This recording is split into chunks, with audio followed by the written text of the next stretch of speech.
Uh, Miss Cynthia King, where are you at?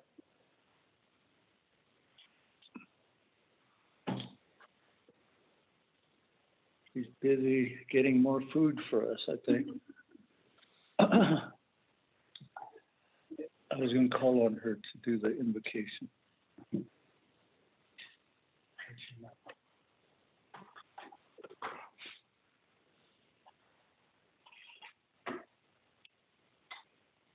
Is she up?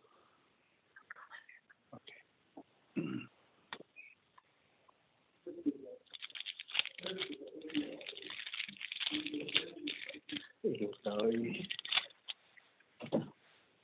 Speaker negative.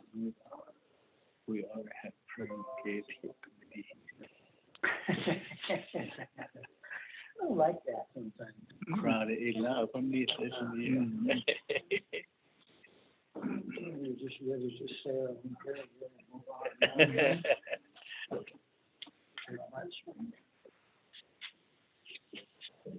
Actually, it's the whole stuff. Oh. I shouldn't be at this meeting. Chair. This is, I'm upset. I shouldn't be. Okay. Miss Cynthia T. Good morning, and thank you for getting everybody rounded up to be here with us. I'm going to do something that's out of the ordinary. I'd like to call, rather than having any one of the committee members provide the invocation, I want to ask you to provide invocation for our work session here. First, I just want to thank everybody that has come. I am so excited. That's all I want to say. Gracious Heavenly Father, thank you for this parade here in Lansing. Thank you for all the people that have gathered here today and that they arrived safely. And please bless them on their travels and on the way home. And I pray that we are here to have a positive outcome and we'll be able to share our thoughts and be able to open the shelter for our community and for our tribal members and for the tribal and I just want to and thank you for receiving these flesh and nourish our bodies.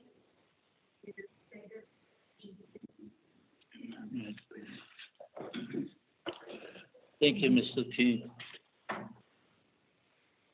So at this point in time,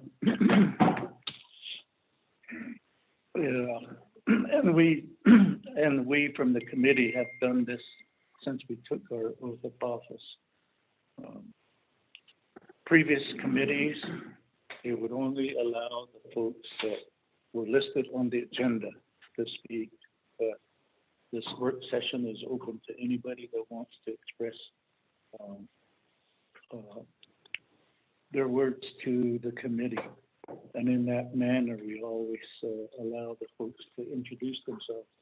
So we'll start with the young man over here and come around, and then last but not least would be the committee members. My name is Mike Jensen. I'm the CEO of Utah Navajo. It's wonderful to see you all again. It's been quite some time. Last year was crazy enough. It's been good to see each other. So thank you for making the drive, and thank you for considering allowing us to serve the community through this shelter. We think it's going to be a wonderful. So nice.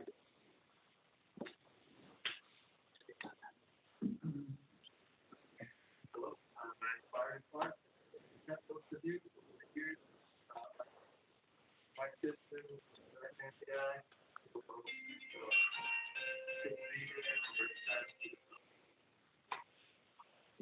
Hi. I haven't met very many of you before, but it's good to be here. I'm the purchasing director for Utah Navajo Health System.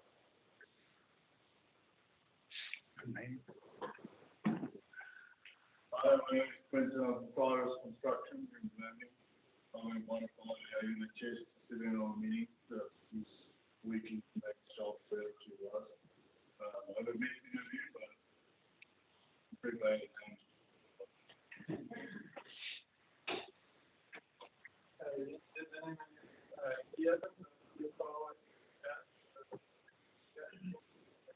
Everybody, thank you here. Shall we get you this year?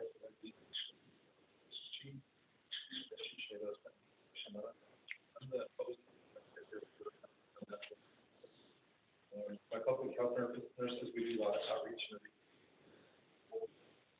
represent people in their home country. Some may have use of these facilities. And so we'll find ourselves and try to identify those.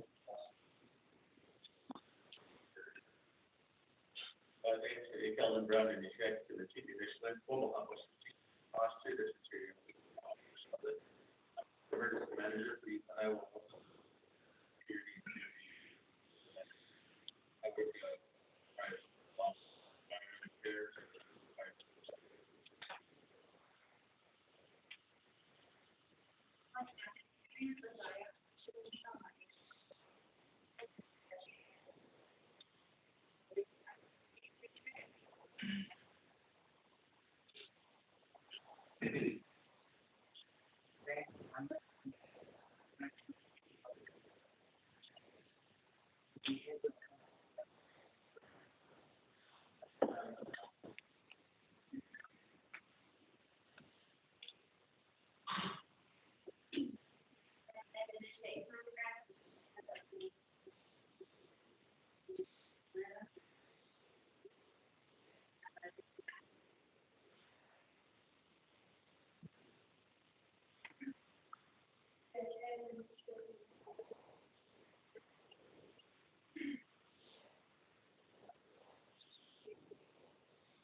My name is Val Jones, and I'm the Chief Medical Officer for UNHS.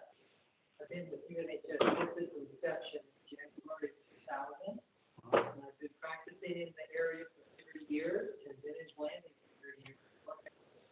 All of the clinics, including London, Zimmer Creek, and Landing, and work in the emergency room here. We think that this facility will be a great place to help serve community members for people that we see in the emergency room. We're very excited to be supporting this.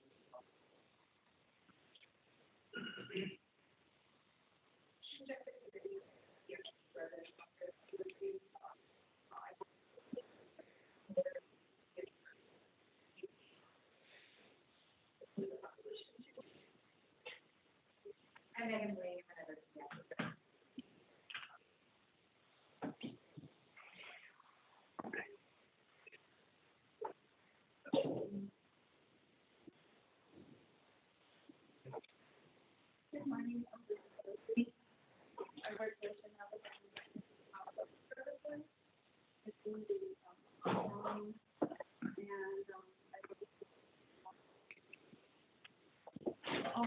yeah, on a starting budgeting, to things in our Chicago area. Yeah, Shay, on the engineer couple henchman and more than the team, but she is a competition on all those kids that was good to be here. And good to see you all.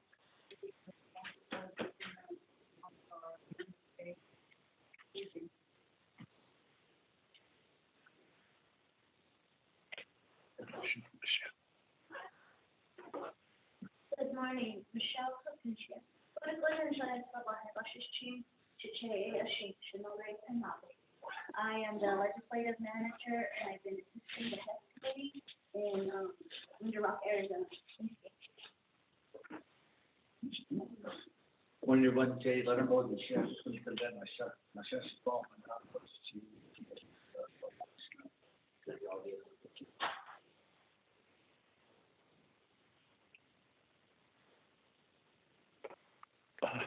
Go ahead, Jay.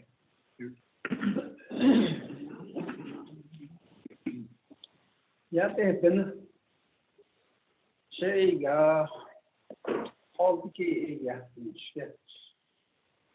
Då det är så. Sen har northwest corner of the Navajo reservation. Det är Natasha. Capital, Honolulu, the Chi'i, Coppermine, Bottle Weekend. Those are the 5 chapters I represent. But excuse me, the Nanshna, I don't think the four nations say that. Should say it what it's in and Lidos, Nalikia, Anita. The call, I don't, yeah. The team is a 3 tailor, because she came alone. I don't think that's why you is what the call, I say, yeah. Hashtag dot what so ne ya that do hashtag dot what so ne dot the excuse no card and that oh some the time those are all in the same group she should keep them she said it was a team of me for me she said she done that what ego quite in that I spent about an hour circling trying to find this place. I should say husband your yada done by yoda. I think that's much now so I take my face mask off and I should message that. Every telephone pandemic is so that the only job of the couple is a job. She never all that slap over the chest. No, even that I don't. I try to not wear it all the time.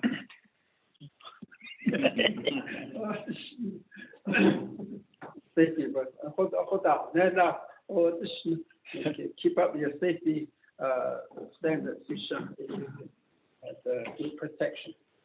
I always tell my people, they tell us that this is the #1 deterrent from catching this virus or this pandemic, COVID-19. We are today in clinical. Nada Satina Kidden Hada Sadai Dado Asha. Hopefully don't find that. You know, I wish pray that everybody is well. Yeah, generation did.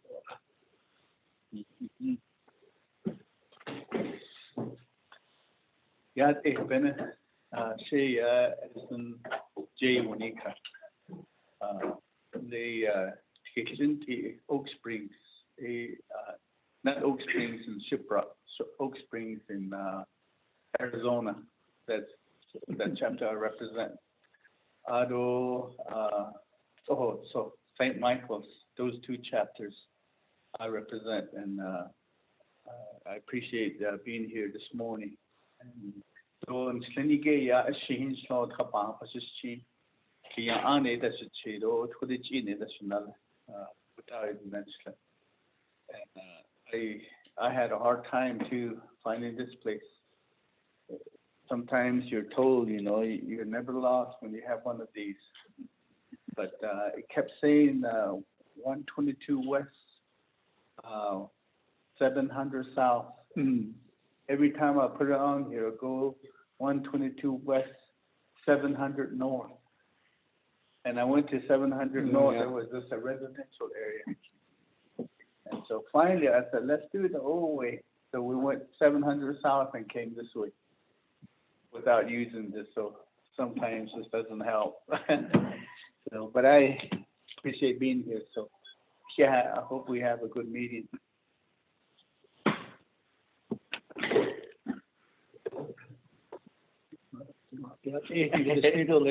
Meeting members and staff, Navajo Nation, our legislative staff, we appreciate the opportunity to come here. And as soon as I crossed the state line into Colorado, the roads improved, and we come across into Utah, and the roads are even better. And so to the construction. But what a fabulous facility. It's just amazing. Basically, I'm in my third term. I was first elected to the Navajo Nation Council way back in another time, 1986. I served 2 terms. I took a hiatus from council work and pursued other education-related career opportunities, and then I ran for council and finally got elected again. The first 2 terms, I was chair of the, I was a member of the 88-member council, chair of the education committee at 35 years old. This third term, I started out at 70 years old, and I'm chair of Health, Education, and Human Services Committee. So it's quite a different dynamics, but I appreciate the opportunity to serve with tremendous colleagues that have the people at heart. So I represent 8 chapters. The reason 8 chapters because it's the least populated district. Starting all the way from Highway 550, Counselor Chapter, Ohoncino, Torreon, Pueblo Ventado, White Horse Lake, Little Water, which is directly east of Crown Point, and then Casanera Lake and Baca Pruitt. So the district is all the way from Highway 550 to the south of I-4. So that district is 180 miles in length, and registered voters of the total 8 chapters is about 6,500 right now. So, but we appreciate the opportunity to be here. There's new developments. We see, but we haven't been apprised of. So it's kind of like, okay, what direction are we headed with this? So, and that's one of the reasons the committee just was adamant about making this site visit. I mean, adamant. So, understand that, and visit, good to see you coming up. And we understand why they're now, after talking with everybody, we know why there's no sign. It's supposed to stay hidden. Domestic violence shelter isn't up there for, as Ms. Satine explained to us just real briefly, that it's meant to be hidden. And we understand that. Thank you. And thank you for everybody's graciousness and kindness to be here, and we'll see how we proceed. Thank you.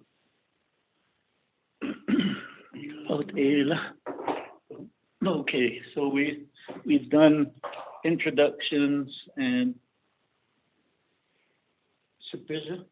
Go ahead and introduce yourself. Good morning to everyone. Thank you for being here. I apologize for my tardiness. It was actually hard to find, and Chair, you put 700 north, so I was on the north side for about 10-15 minutes. And again, coming out this way, it feels good to come back out this way, and then especially being in a formal meeting with people and your presence is Charlene, so, nasha. Eja na data, né, show, but baixa chin, fachi, dasha mother. But nasha, Annis, Red Mesa, Mexican waters, sweet water. And, I know that some of the Westwater constituents here come down to Annis and both, so, again, thank you. I'm also on Navajo Youth Commission review, so the delegates, we got to pretty much, handle about 2 to 5 tasks a day. So, and then, just to see the phones here and the conversation that's happening. There are some critical matters that we're also dealing with on Navajo Youth Commission. So, with that, thank you, Chair, for allowing me the time to introduce myself. Oh, young Supervision, thank you. Ados, Shakiros, Danessa, Tiz, and thank you again. Hmm? Oh, I'm sorry. Let's go around.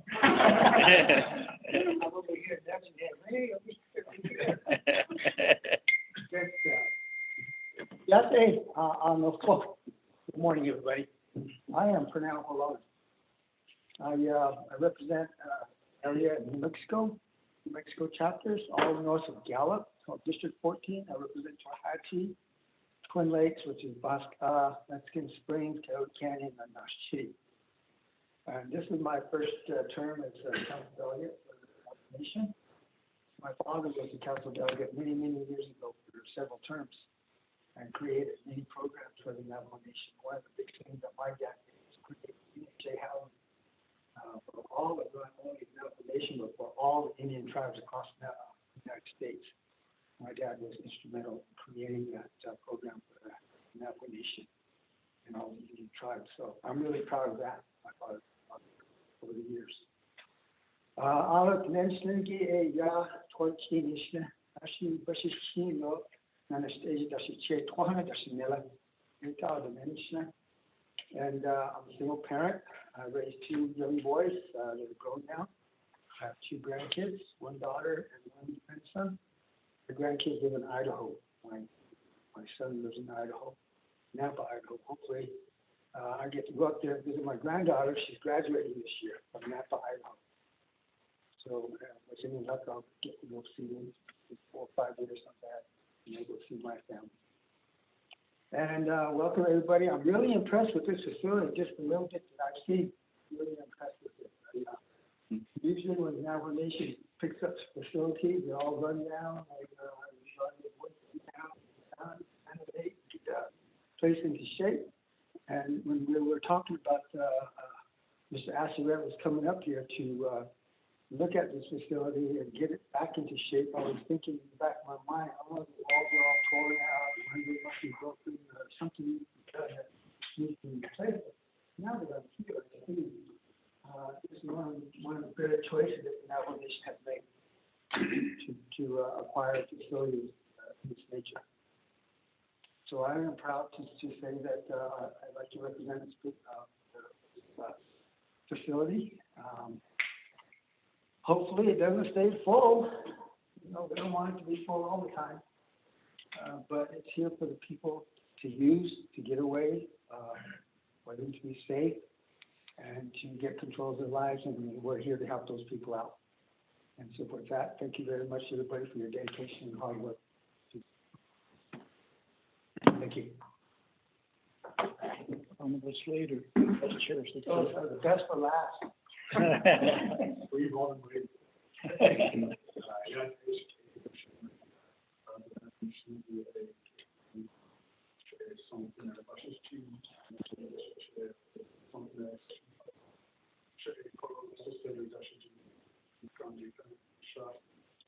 My name is Carl Slater, and I'm here for the Jewish people who live in Round Rock, Arizona, and I represent the Children of Rock,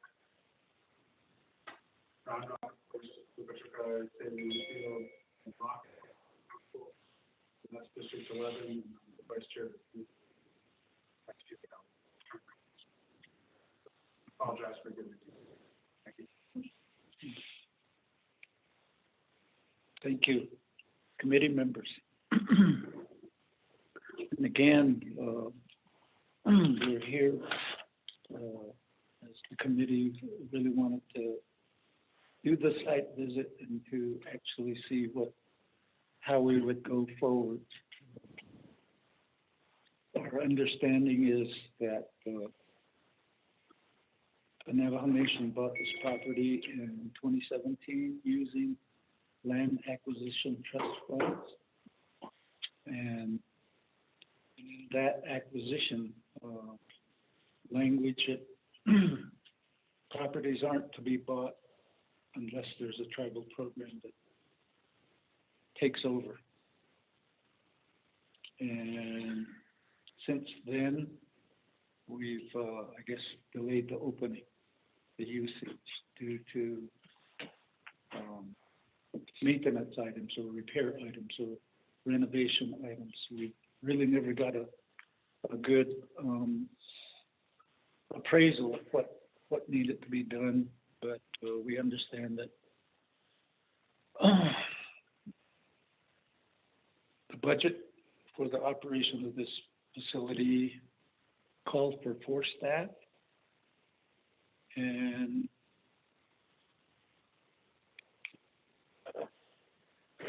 on the personnel matters, it shows 2 staff, a maintenance man and a manager.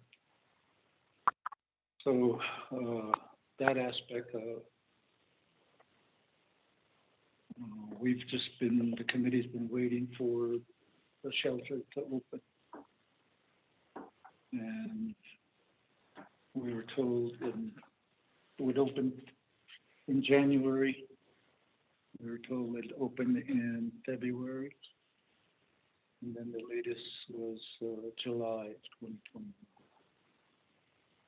But apparently there's new developments that we're not aware of. So that's the purpose of us coming up here, to see for ourselves. And as each one basically stated, this is a fabulous facility. Really reflects a home. So in that regard then, so that is the reason we are here. And we're here to listen to, and basically under the agenda, 3A is covered. Now we go to 3B, Gentle Iron Heart Shelter. The presentation will be by the Division of Social Services. First listed is Executive Director Deanna Neswit-Gishi, and then from the Department of Family Services, Ms. Regina Yazzie, and then we have Ms. Sosi here also. So at this point in time, since Ms. Is she going to be on the Zoom call? Mr. Chair, members of the committee, Ms. Neswit-Gishi is attending the NAVHO meeting at this time. It's also at on. So she's been called to be on the agenda over there. So she's presenting information regarding the Division of Social Services American Recovery Plan Act in terms of our plan for funding. She's over there in that presentation. So you could please excuse her from today's meeting. I'm here, and Ms. Sophie is here as well.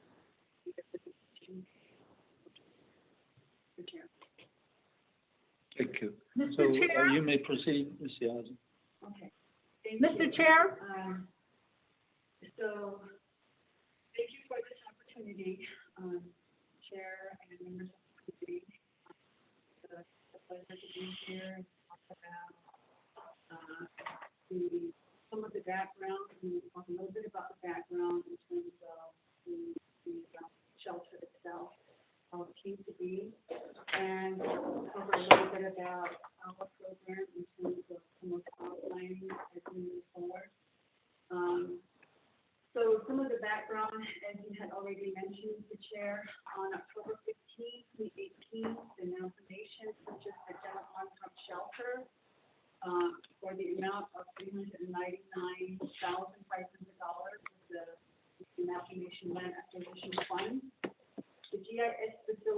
is registered with the Navajo Assets and assigned building number 9720. GIS is insured and included in the underwriting exposure summary.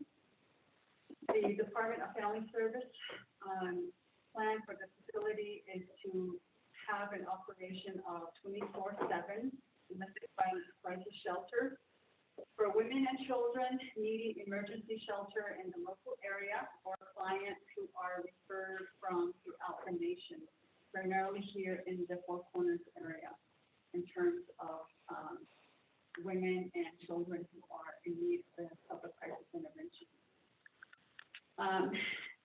Moving forward, the building was completed in 2004. The GIS building facility is 7,000 square feet and sits on 3.63 acres of land. GIS facility has 14 rooms, 8 beds with 18 beds and 4 bathrooms. There's 3 rooms, laundry room, a storage lobby area, common area, the conference room as you walk in. That's the common area up there, and then there is a playground on the outside of the facility. The facility is equipped with furnishing and appliances. That's how the building was acquired. It's fully furnished as you see it today. The facility is undergoing repair work, which is completed by our maintenance person here who is in the building, completing the work 3 days a week, and has been completing the work since the middle of February. So the anticipated timeline of completing the work, we're looking at by June 30th. That's what our anticipated goal is. The Utah, thereafter, the Utah Health Department will be coming back in to do an assessment of the building in terms of doing a health and safety inspection of the repair work itself. In March 2021, CFS and Utah Health Systems, we began discussing the potential partnership of Utah Navajo Health System to operate the GIS through a lease agreement. The Utah Navajo Health System operates the Blanding Family Practice Community Health Center here in Blanding, in close proximity to this facility here. By resolution, NAVI P-07-21, the NAVI Committee approved, authorized, and recognized the UNHS as a nation authorized designee for the purpose of applying for the Office of Victims of Crime. Tribal Victim Services set aside formula grant funding as well as the NCAI Fund Victim Services micro grant as well. And the lease agreement. The Navajo Department of Justice, we are in collaboration with them and having them complete a 4-year lease agreement between the Division of Social Services and the UNHS facility to operate the GIS facility and its content. The lease agreement as of last week, Friday, remains in draft, and we have internally within the Division of Social Service working with DOJ worked out the language and getting that finalized in terms of getting that released to UNHS. When we get the green light to release that, it will be released to UNHS. But as of last week, Friday, that has not happened because it's still going through a review process with the Department of Justice. There will be no exchanging of funding between UNHS and the Navajo Nation. Therefore, the lease agreement will be processed through an executive review. The proposed effective date of the lease agreement is from July 1st, 2021 and July 1st, 2025. That, again, like I said, is a 4-year agreement. as I mentioned, UNHS has not seen the agreement, therefore, these are just projected timelines and projected, timelines in terms of how the lease agreement will be coming to UNHS. DFS provides, just a little bit about our program, family services. PFS provides specialized services for children, adults, and elderly who are experiencing a life of crisis in situations to help maintain healthy and stable family continuity. DFS is directed and supervised by a department manager. DFS consists of an administrative unit of 6 sections, such as a training staff, management information, which is the technology section, special projects, quality assurance, finance, and human resources. That's at the administration level. The direct service levels, there are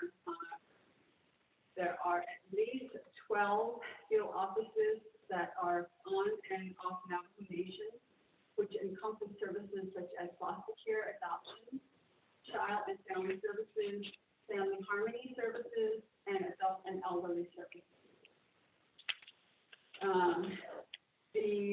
Arizona also, in addition to that, is the Navajo Arizona Long-Term Care System, which is all text. That's what we call it on the Arizona side, where they provide case management service pursuant to the IGA that they have with between the Navajo Nation and the state of access. DFS operates the Northern Shelter, which is also a domestic violence shelter in Chibok, New Mexico. A 24/7 domestic violence shelter for women and children. DFS operates the 12 field offices, as I mentioned. There are approximately 200 full-time positions, of which approximately 53 positions are vacant at this time. DFS is funded by multiple resources such as federal, state, and the nation's general fund.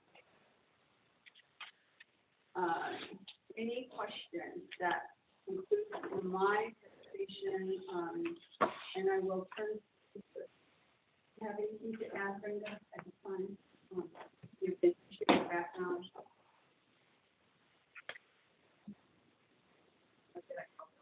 You covered. Okay. Mr. Chair, that is. Thank you, Ms. Yazzie. Committee members, open the floor for questions. Honorable Vice Chair Slade. Thank you. Thank you very much, Ms. Yazzie. So DFS is going to lease the building to UNHS, and then what is to be their obligation? What are they going to be doing to the lease? And how will that supervision going to be performed by DFS? What input or what oversight or the legislative branch have in the process? And tell them about that. For the lease, you said no money is going to be changing hands. And the legislation, I need to go back and review that. I think the legislation that the committee and NABI passed was for VOCA and then for NCAI. But I thought it was just for victim advocate positions. It wasn't necessarily maybe for all the potential state, federal, or state funding sources that could come down for the operations of the shelter. So I'm still trying to understand the financial picture and how the shelter's operations will be fulfilled. And then, I don't know how we have this on the agenda, but if UNHS can then speak to what they do at the services or programs or other things that they fulfill there. So think that's about it. Ms. Yasi? Mr. Chair, members of the committee, I would like to defer some of these questions, which is going to be more specifically answered by the as it relates to the funding piece and primarily that in terms of how they are going to be funding the GIS itself in terms of the operations once the lease agreement is finalized. So regarding the obligations from the Division of Social Services, as we move forward with the lease agreement, that the obligations really are outlined where UNHS will be taking full operations, not only of the building, but also of the property itself, the items, the furnishing, in terms of providing that 24/7 service. And looking at the safety and welfare of all their staffing, whatever their staffing pattern will be, and folks that are coming in and out of the building in terms of utilizing the services 24/7. That is going to be all part of their responsibilities as they move forward. As in terms of an oversight from the Division of Social Service, it's really basically ensuring that the third needs in terms of the client needs and shelter needs and operations are on point in terms of their planning as they move forward. They will be responsible in notifying divisions when they are needing to do any changes or repairs or anything like that that needs to be made to the building or the property itself. Any changes to the lease agreement itself that they feel that needs to be fine-tuned, perhaps, an extension perhaps of some sort. Those are basically listed in the lease agreement. And again, looking at the insurance piece and the property itself of having that done by the UNHS leasing. And in terms of the oversight legislation, again, just looking at how I would imagine, again, just looking at how you all have oversight on businesses and on Navajo that pertain to Navajo operations and clientele. So I would imagine that when need be, you would be able to meet with UNHS in terms of getting perhaps updates and having them provide that report directly to the committee themselves. Mr. Chair. Thank you, committee members. Honorable Slater, follow up, yes. Commissioner. So at this time, we don't envision needing any further legislation from the council or from the committee to support the operations here. Mr. Chair, no, we do not at this time.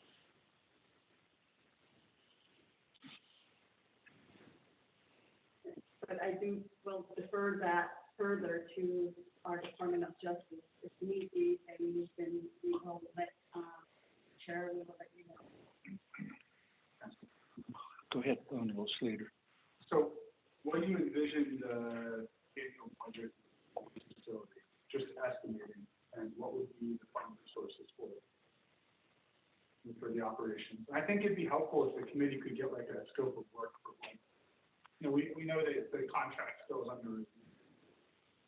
You know, ordinarily you'd have some sort of procurement process for services that the Navigation government would like someone else to render on our behalf. And I think in that process, there's usually a simplified scope of work for the activity. Just be helpful for the committee to have that at least for our records and hopefully for institutional records of Ms. Cook and Mr. Mose.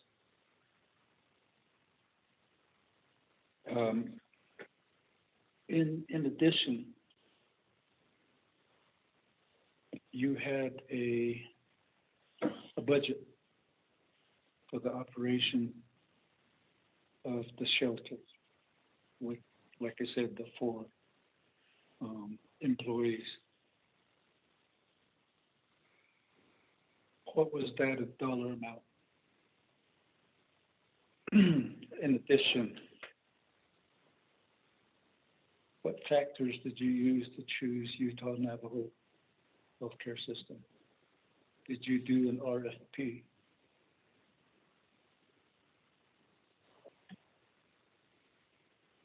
And I guess the other part is, in the, you said it was a potential partnership.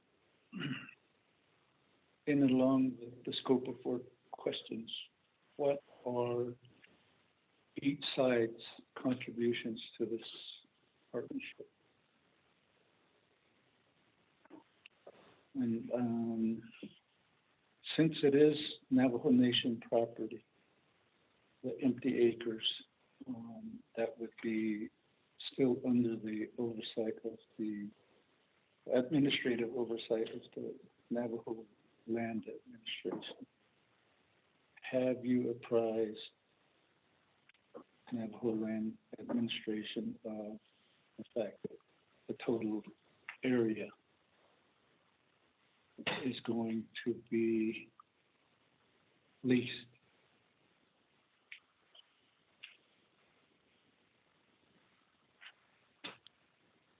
With no return.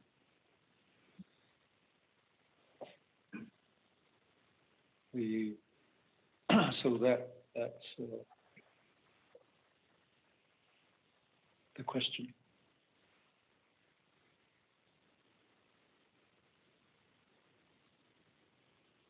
Ms. Yali.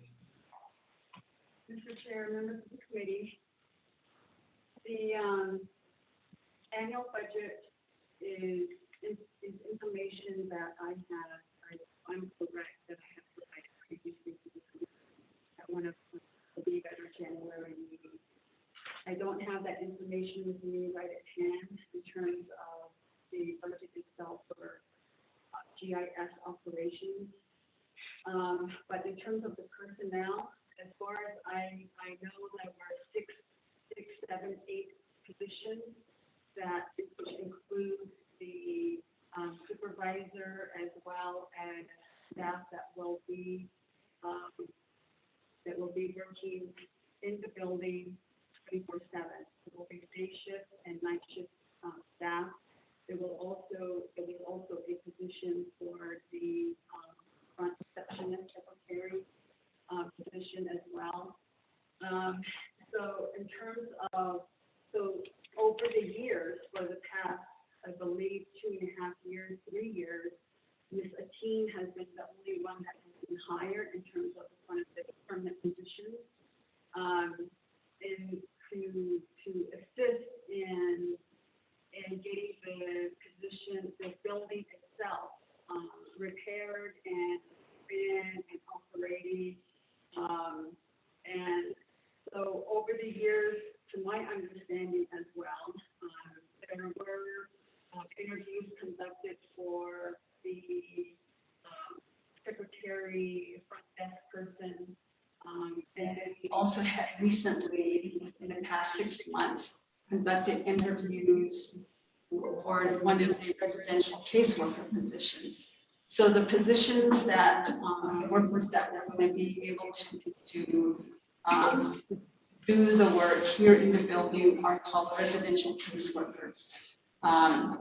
So those are the positions that were already budgeted over the years, and also looking at how an RFP was done. We did not do an RFP. In March of this year, as I mentioned earlier, the Utah Navajo Health System approached us, Division of Social Services, and had requested to have a discussion as to how perhaps a lease would look like, make that proposal in terms of of moving forward and opening the building. We had a extensive discussion as to the challenges in terms of over the past year in 2020 up to present, the challenges that we have been faced in terms of getting the repairs completed, in terms of getting the small details of the personnel, of the vehicles itself, of getting the health department back into the building to reassess the building itself. Those were just challenges all the way around. But first and foremost, as I had reported back in January to the committee, the greatest challenge was that getting the building repairs completed, getting that going. And as I also mentioned, we had partnered with the Navajo Department of Facilities Maintenance. And we had those individuals, the director and the supervisor up here, did another assessment back in October of 2020. And based on that assessment, they were able to provide us another report, which really outlined the specific areas that needed to be repaired. That was how we moved forward in hoping that that partnership with Facilities Maintenance Department would continue. However, that did not happen. As we learned in January, they became very short-staffed due to the COVID virus of some of their staffing patterns, which really diminished their abilities to get the work going and then getting that complete here at the shelter. We also heard that travel for the staffing at facilities maintenance was also not feasible, and due to the pandemic and situations regarding travel restrictions.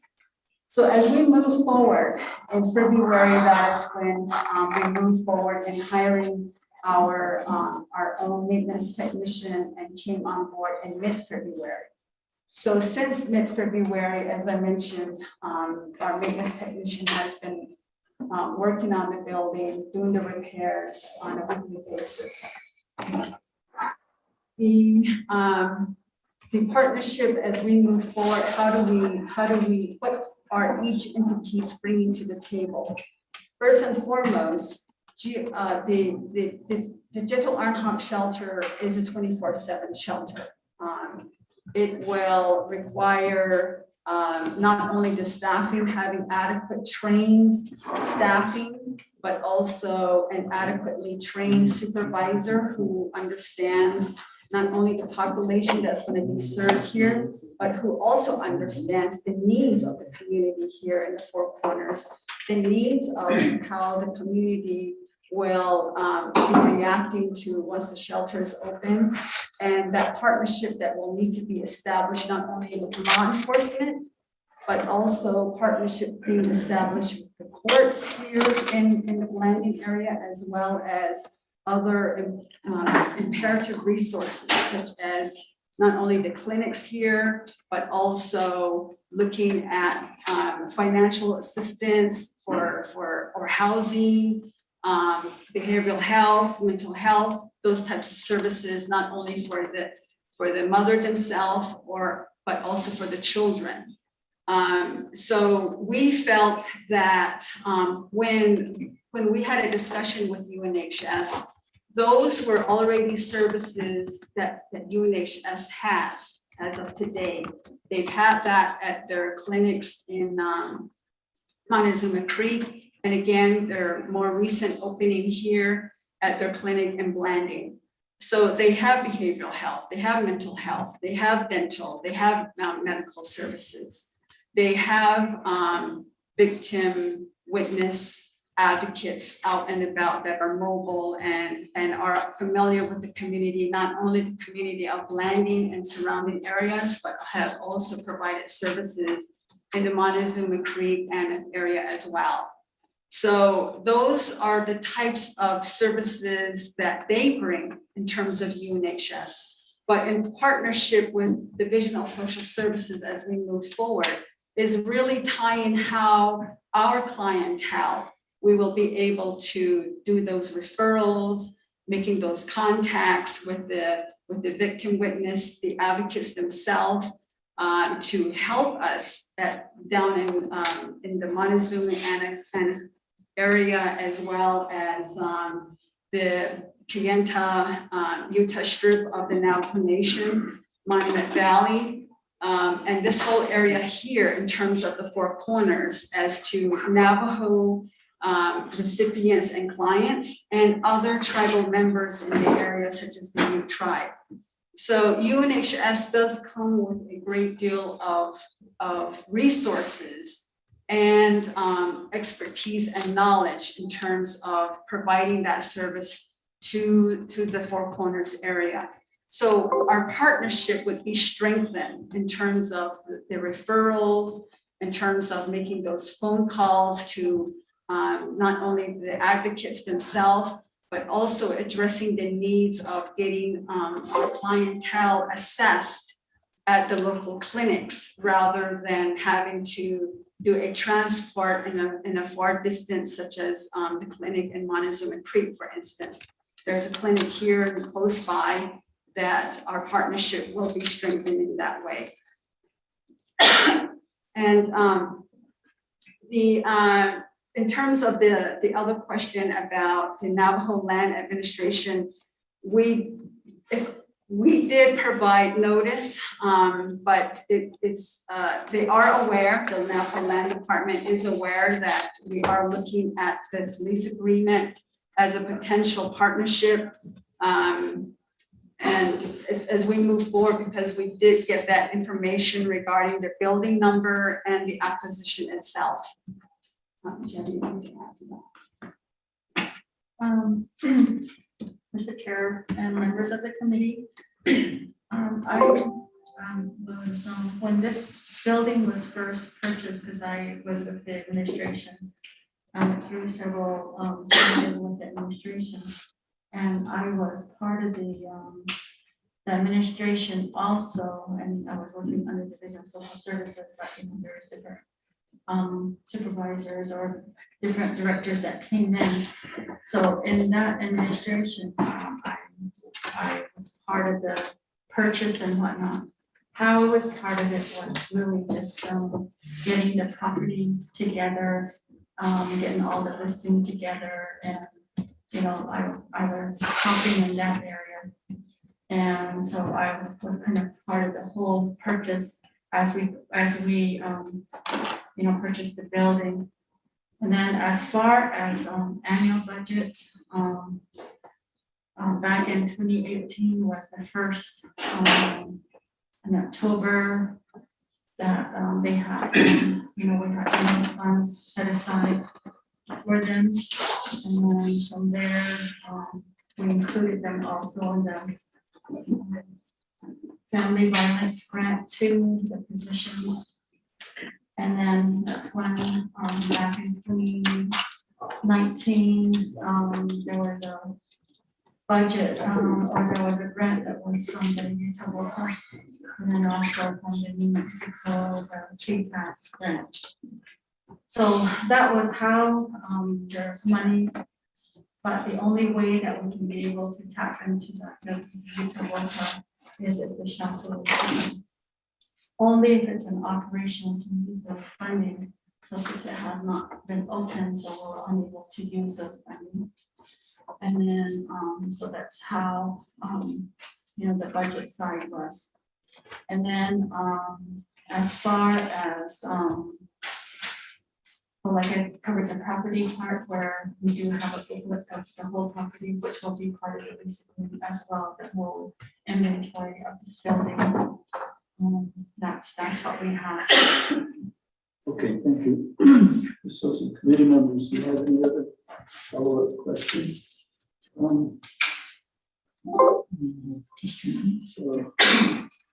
So of the two staff that are on Navajo Nation,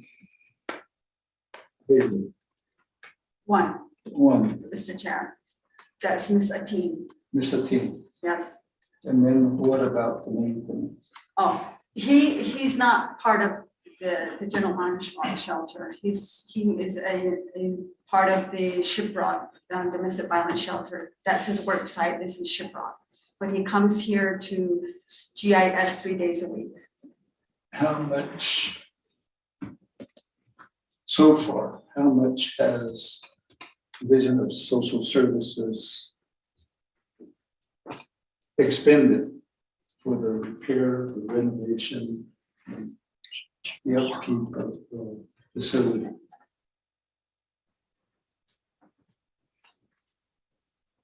Mr. Chair, I don't have that information right now. I can get the information and submit that to your attention in the next week. In that regard, follow-up question. With Ms. Ateen, where's her work site right now?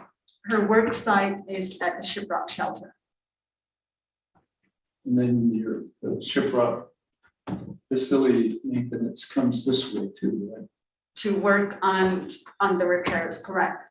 Okay, and then Ms. Ateen, does she spend any time here? No, Okay. You want to ask a question? Honorable Yes. Monica.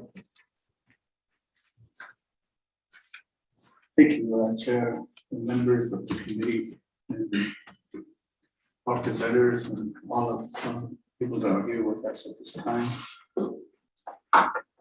I've been pretty adamant about this, very concerned. The building was purchased for almost $400,000. And it seems like it was a good building at the time it was purchased. 2018. Yeah. And we've been given information that the main reason for not being open is it needed repairs. And I was looking for a building where there was construction.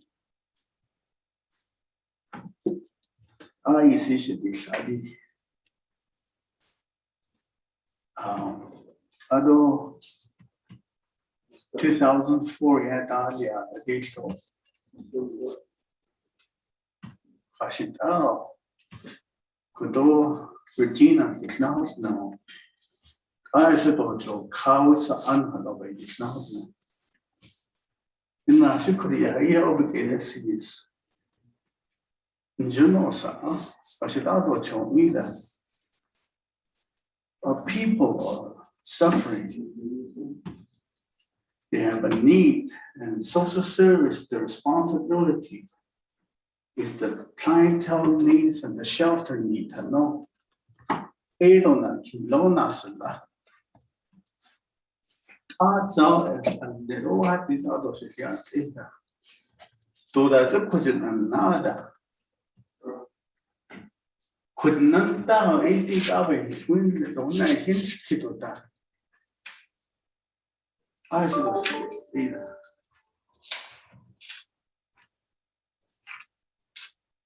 How long Anna leaders contract is still under review.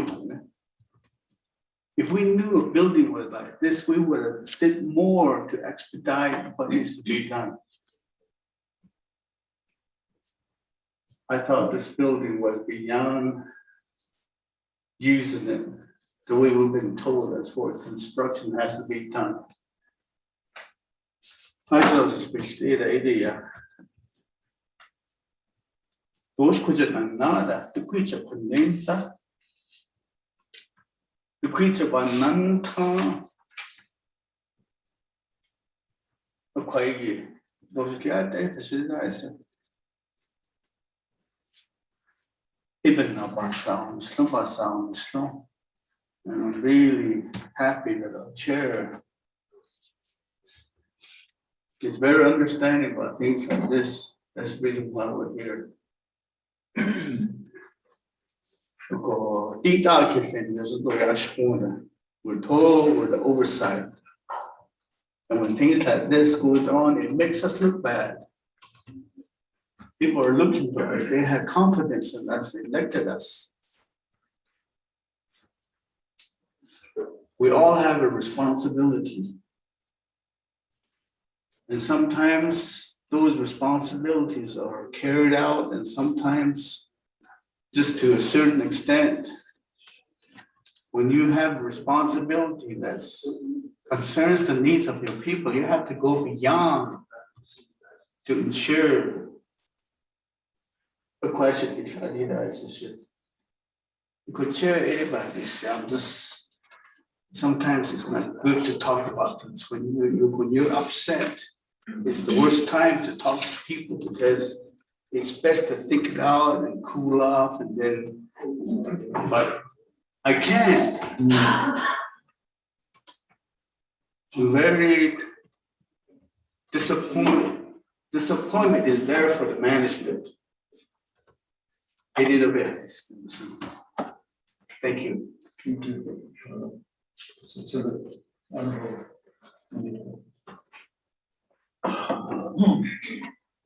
Okay, let me change the focus. Our maintenance man.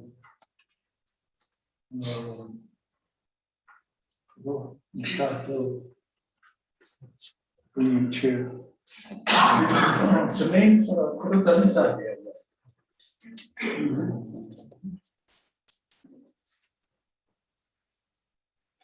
So, different idea to get how much money was spent for the repair.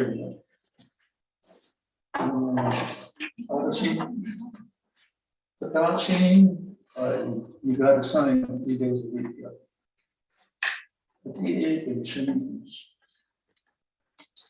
Okay, well, I started on here in February and I'm starting with the department, with my job right now. And I was initially assigned to Shiprock and this come up, so. Apparently, the facilities maintenance there in Fort Defiance have already did an assessment already in which they purchased, and I'm not sure about that, how much that costs.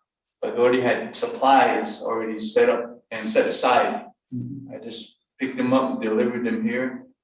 And then a week later, I started just drywall cracks, stuff like that. All that we see in that office and in the front lobby are just cracks I replaced or repaired. They were just surfacing repaired. Whoever repaired them just put over a crack. They didn't get into it. They just overcut it. They just fixed it. And then there was doorways that I attempted to replace that exterior door to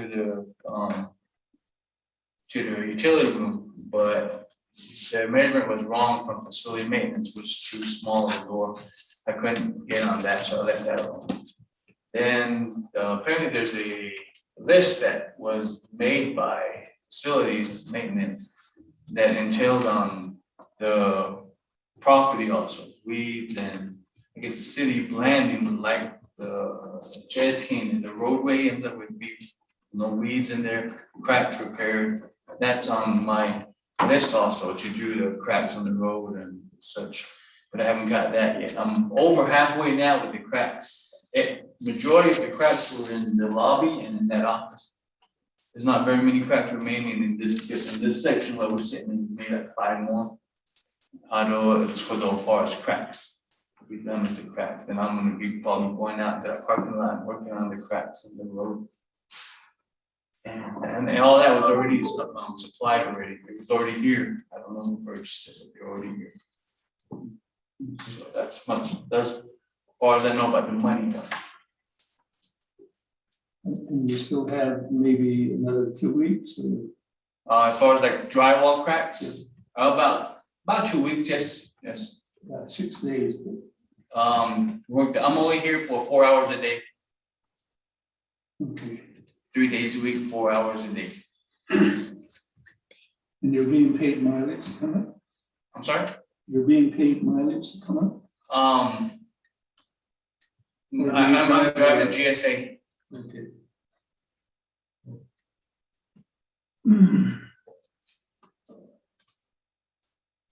Honorable Albemarle. Thank you, Chair, colleagues on the committee. Presenters, I don't even know society. The building was built in 2004. Yeah. To me, I am very impressed, even on the exterior of this building. And I'm walking inside this building thinking, what could be wrong with it? And it's more impressive inside. Assessment, there's cracks in the wall. Foundation, that's about a visual, that would contribute to the cracks in the wall.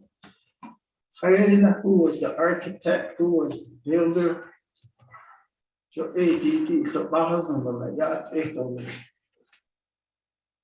You know, there is a, hopefully,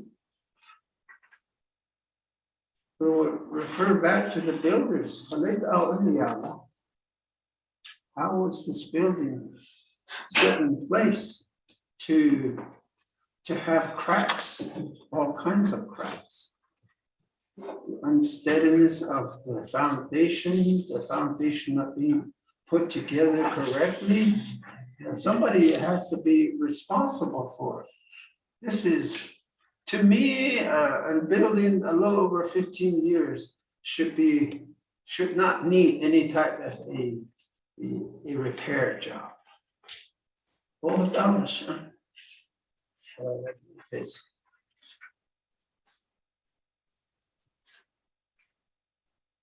Somebody should be responsible. The other thing I don't get is this building is to serve our people.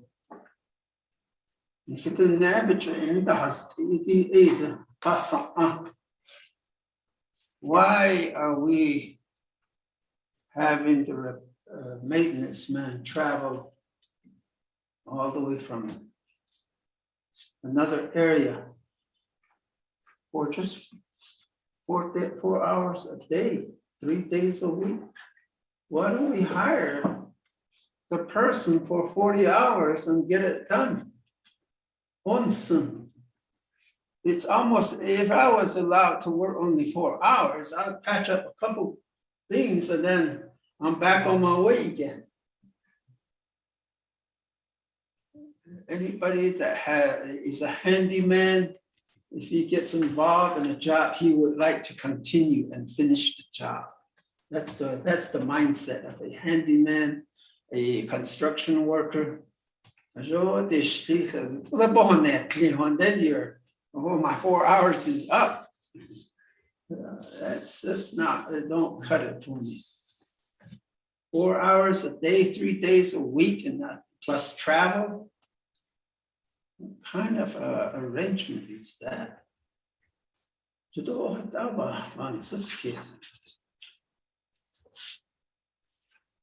Somebody is responsible for the cracks in the walls. That's a fairly new building. We need to ask questions about that.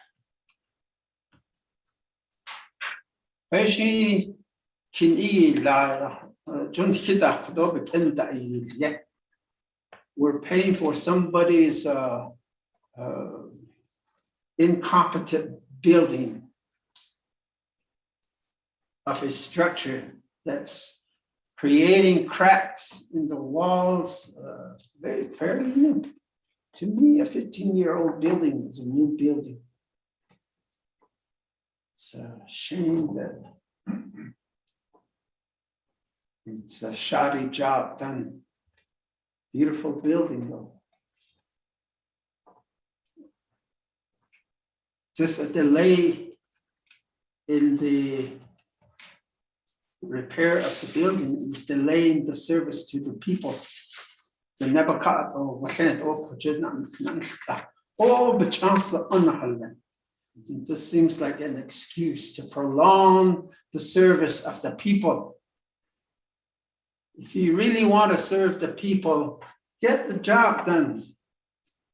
40 hours a week and get it done in a couple of weeks and get help, get service to the people. About this case should be. Vice Chair, I guess I can hand it back to you. Thank you. Commissioner Noah. Committee members, what are your thoughts on share this time? Dr. Plana? Yeah, I just, it's amazing to me how we run across some of these things here. I think, Mr. is right, that the building is, still in good shape. Of course, you're gonna always have these kind of cracks and stuff that, comes with new building, any building can happen to. That's why you have a facilities maintenance man to come around and fix those small repairs that need to be done. But I think we're approaching this the wrong way. You can come in here with a staff, with a helper. I don't know if you have anybody else working with you. But it takes a helper to help get these things done the right way. And the maintenance needs to be done on a continuous basis.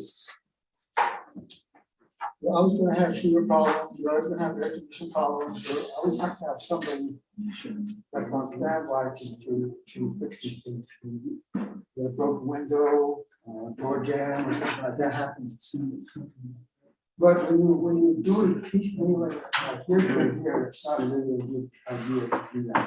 It takes longer to get it done, your schedule gets messed up, you have other things that you have to work on. The plan gets in the way, and you get working with your materials, when you're short on materials, and you stop again because you have to get purchase order, you get equipment, so I think what we need to do here is 2017, we purchased this building. It's 4 years gone by, too long. I don't understand why we're waiting. The repair maintenance should have been done the first 3 or 4 months and complete it.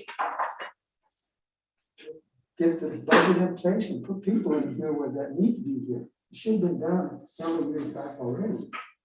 We're behind the ball again here as where I see it. I'd like to see us get a program started here again. We're already 4 years in the making. Too much. We spend a lot of money waiting. We got electricity bill, water bill, all these costs that are associated with it, but we're not serving any people yet. So that's my concern right there, is that we need to get this building open up right away. Budget needs to be put in place. The maintenance needs to be licked right away. Because they're always going to be down the road, something else is going to happen to the building, something else needs to be repaired. It's an ongoing deal. And already, but the building comes with a maintenance cost already in the building itself. It's going to cost probably $1,000 a month to keep this building up. Hopefully it's going to be less than that. But there is a cost associated with maintaining the building. And that's always put into the budget.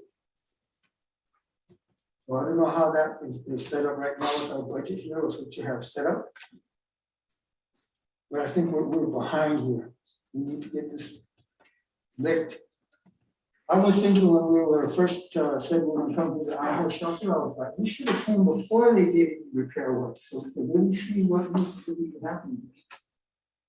But we didn't. We thought all the repair work should have been done the way I was understanding that was all completed already. And so that's why we came to see it. A different story for us now, so we get the bird's eye view and actually see what's happening here. So with that, I encourage everybody to move forward with this project here. We need to. 4 years is too long. I don't understand why we have to kick things around, kick things around, kick things around. We know the direction that we want to go in. We know we want to have a facility here. We know we want to have it for the people. Why we keep moving these things around, I don't understand. So I'd like to see everybody get on one page, start moving this project forward and get some people in here at the end of this year. You know, maintenance was supposed to be done in January, now it's March, now it's gonna be open in June. I don't see the justification for those things to move forward like that.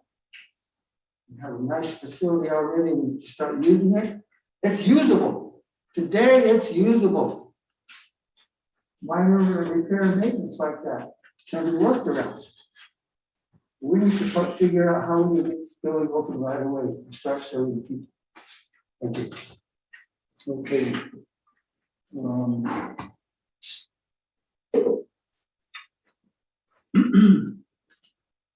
So so you're coming up 3 times a day, 3 times a week, for a total of 12 hours. Now, if we were really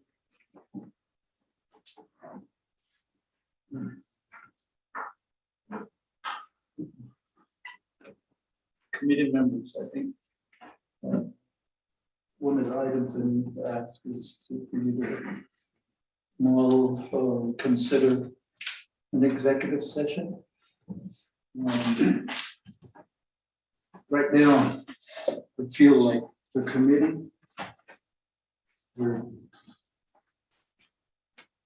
bringing up issues that are within Navajo Nation operations, and we have prospective contractors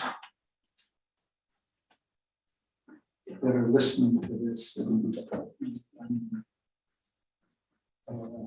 need to just basically have for possibly 30 minutes to go into executive session so that we can really hash out some things.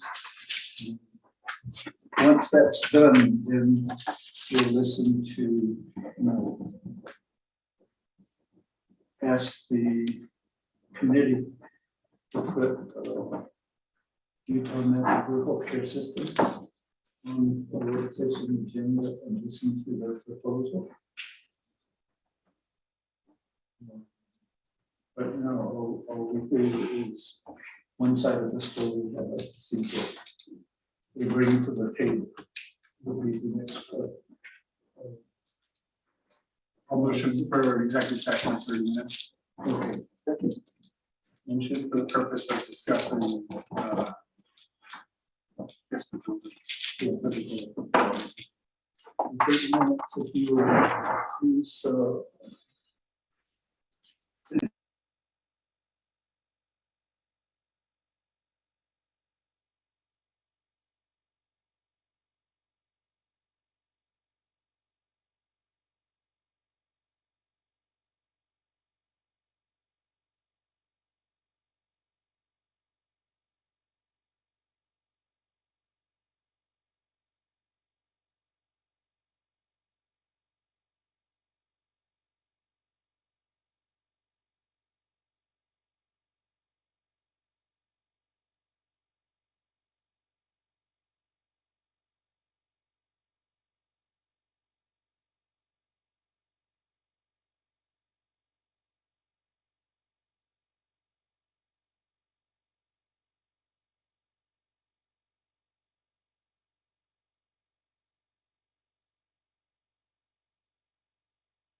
So at this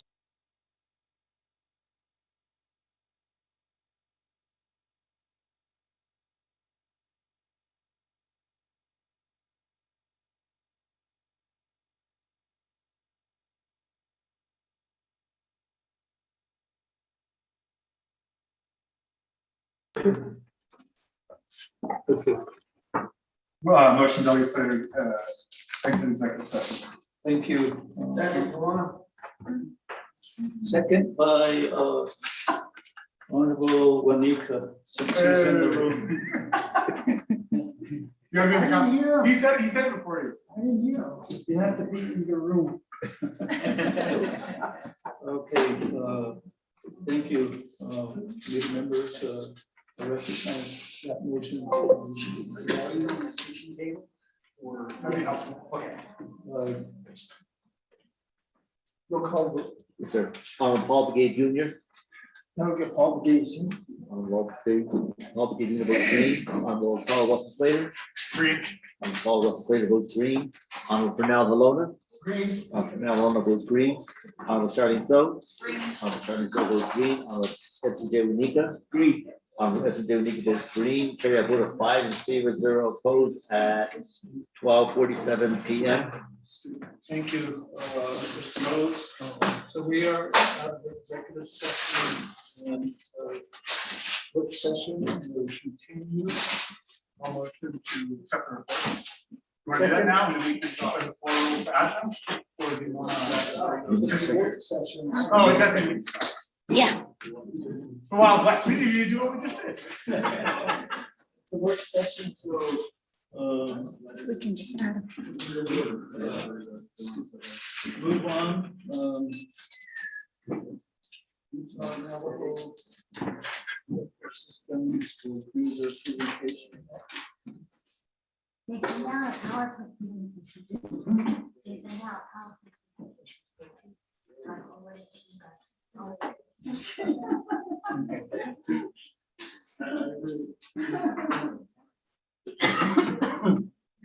No.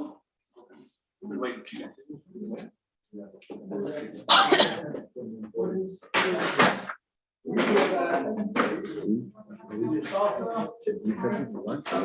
Are we recessing for lunch?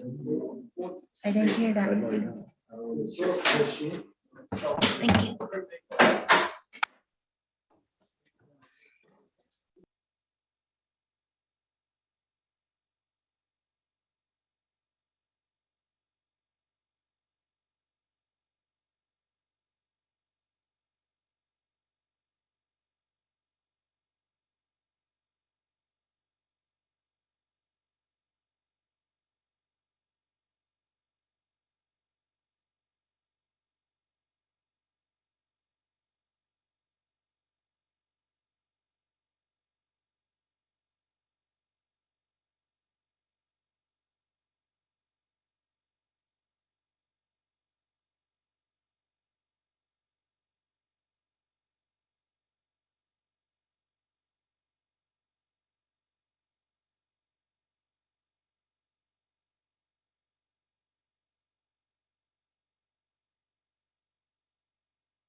by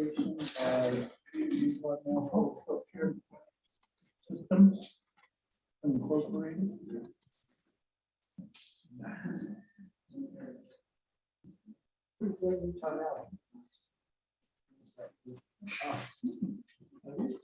Ben Johnson. Oh, We're ready. Okay, wonderful. It's okay if we lead off then? Great. If it's all right, we'll have Gloria, our board member, lead us off, and maybe I'll say a few words after her. And then we just like to share what we're proposing and what we have planned. And again, thank you.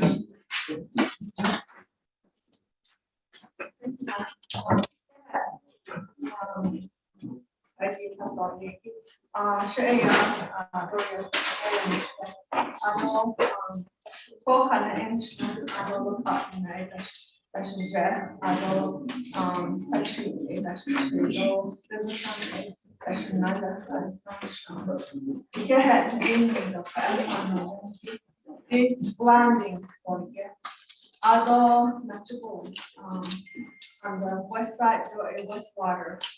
I don't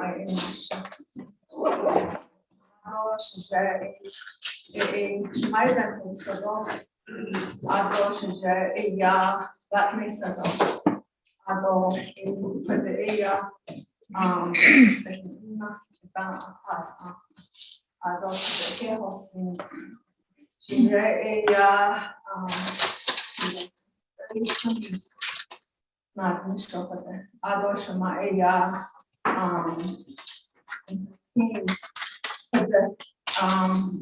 but uncle is not that. Oh, I go to hospital, but in 99. The area. My shot is in the blind.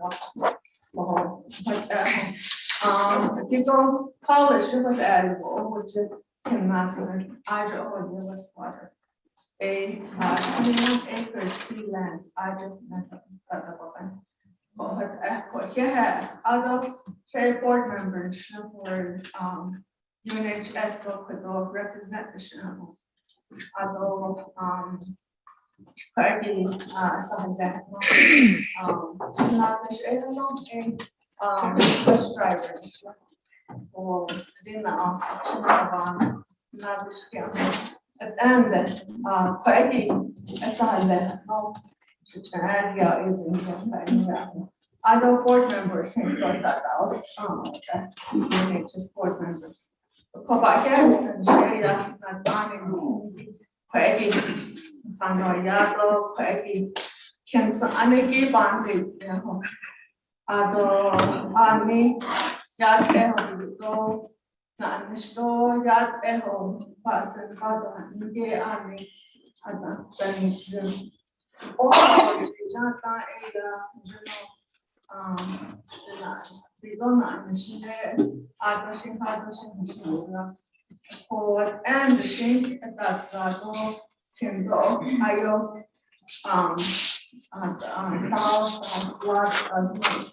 It's on the metro you don't not understand. So a son goes to as fortunately in the shape. But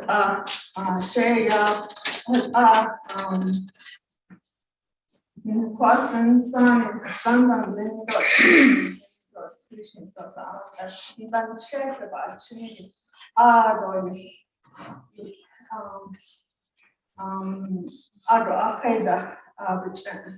I hope I can share your abandoned and the job put your ever car and the wall. For airport, joining to quite handle she's the dead kettle and she can for other junction of on what I need to board members and immunity. Issue fastened at the cotton on at main home by air day here by your day here. That donation had not to be in back for when it air home. So I should have that kind of job that donation. Other parent life machine,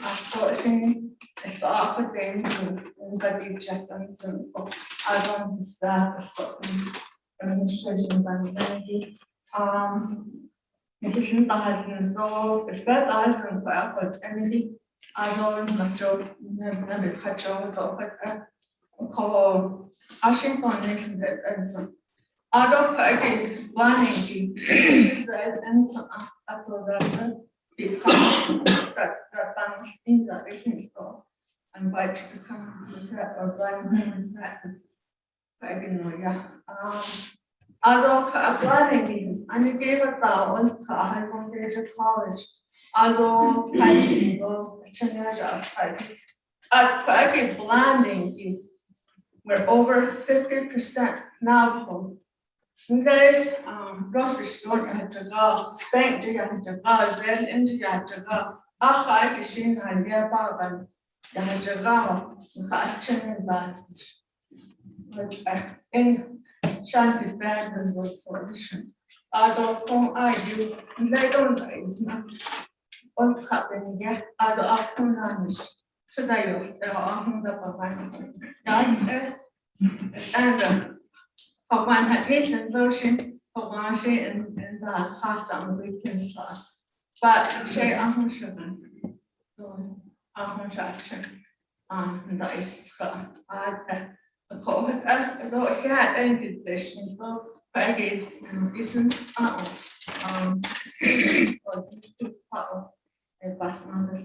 but thank you. Mike? Yeah.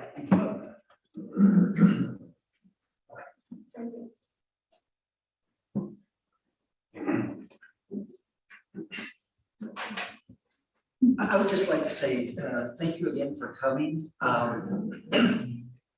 It really is our honor to have you all, and we recognize at UNHS that so much of what we have done and been able to accomplish is because of your support.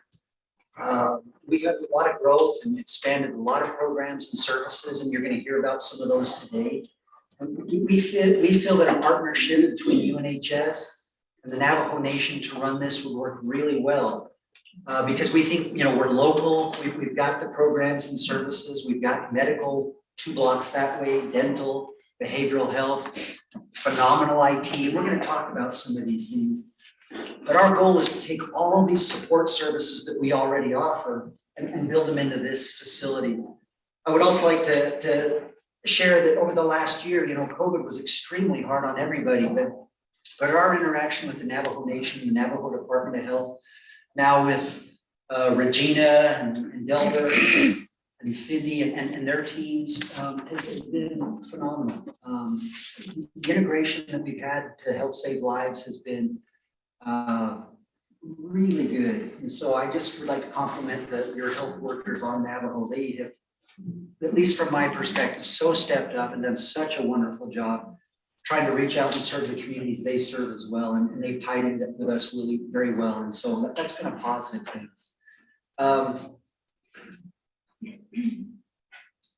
We're going to get into some of the details. Rick's going to be our lead in behavioral health, but we've got representation from a lot of different departments here.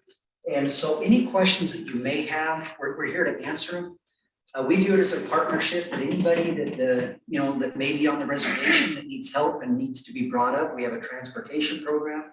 They could call, get a referral. We'd go down, help get them, bring them up here, get them, kind of a safe area with their children. So it would be new for us. We've never operated a shelter. We've done a lot of different things, and we've dabbled in a lot of things that most outpatient clinics don't do. This would be unique. But as you hear today, the presentation, I think you'll see that we've got a lot of resources that we're already doing. We're already here. We have the staffing. And we hope you feel that. Our only goal on this is to serve the communities. We understand, we've called around. We know that women's shelters are not moneymakers. They don't add to the bottom line profitably. But we don't care. Our goal is to help these women. As you'll hear from Rick and his team, they transfer families right now as far as Cedar City and Richfield and other places, which is 5 hours from here to get them shelter. If we were in the community, we could reduce those times significantly and offer the support they need. So I'm going to leave it at that. After they do their presentation, we're here to answer any questions. But again, thank you for considering this. And just want to let you know, we think we can really help these women that are, that need help. And that's our only goal on this. So thank you.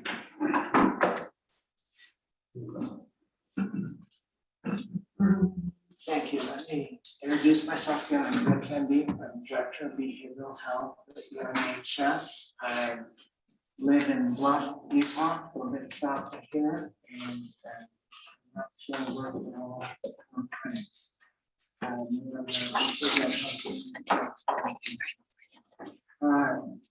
Thank you for being here. I heard the word adamant at least twice today. And that's what we are about this work. And to start this off, what more advocates that we have now to do this full time.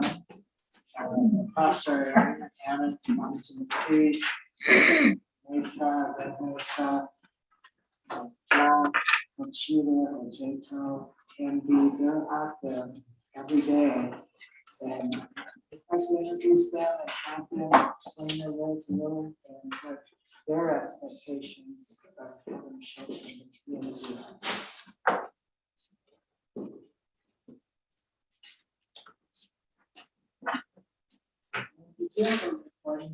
Yeah. So in the last year, this crew was very innovative and they got radios that link with the police department and EMS so that they can be responding sometimes to meet an ambulance at the hospital with a victim of domestic violence or give input to a police responding if they happen to know where the officer's going, that there's protection. Want to play it real quick? Yeah, so they are monitoring the system.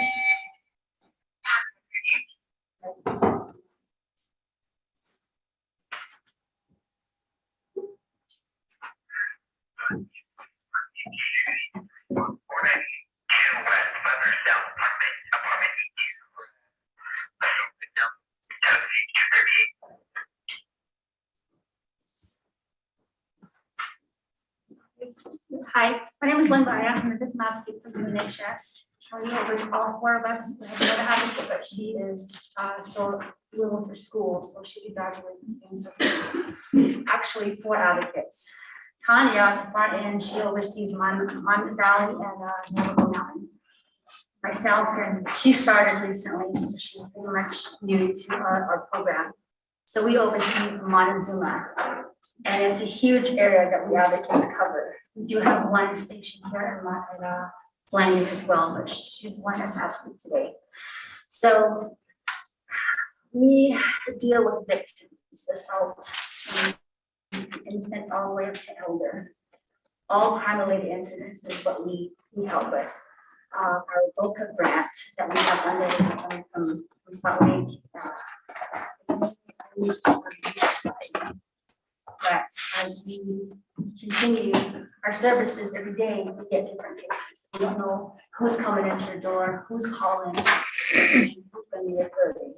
So let's say there's an incident happening and she moved and the victim wants to move out of there and come here, but the incident happened up there. As long as you want to come into the side, we can help them. And if the incident did happen here, there's tons of services that we can provide here for the incident happened in the city. So that is a program that we have. We also do transportation, medical, if you want to relocate somewhere to get out of the abuse. If you want to, we even provide plane tickets, bus fare, if you want to get out of, like I said, the situation. And the same goes with the kids. We also can provide them transportation as well. If there's other agencies that's willing to help us, loop, like from here to Phoenix, we do have a program, there's a program out from Kansas, East Place. We can transport them to Kansas, we can transfer them all the way back up to Phoenix. So there is multiple agencies that we work with, not just us here. Same thing with Navajo Nation PD, Kansas, Shabbat, even One, sheriffs here, as well as the FBI. All the way to Albuquerque, Arizona, Colorado, work and communicate with officers, shelter agencies, all other resources. So it's not just here that we have the whole four corners and the 4 states here. Sometimes we have to transport all the way up to Flagstaff, Durango, Denver, something that one time we were almost there, all over Salt Lake, Phoenix, to Gallup, Grant, Albuquerque. And the shelter here, it would be really helpful on our end to get these victims into a safe place right away, instead of trying to figure out how many hours, how many days for us to get them into another shelter that's open. Sometimes it takes us 3 days or 4 days, even a week, to get them into a shelter. And the farthest place we have to go to is probably Richfield, and that's 5.5 hours away. So the shelter here will be very, very helpful, and not just for us, but for the community and the victims. Most of the time, they don't want to go out far, they want to stay close to home. So that's some of the services that we offer. I'm Tanya. I work down in Monmouth Valley, Ojito, Navajo Mountain area. I just wanted to add on, also we help with court proceedings too, protection orders, emergency protection orders. That service is also offered in some parts of the nation.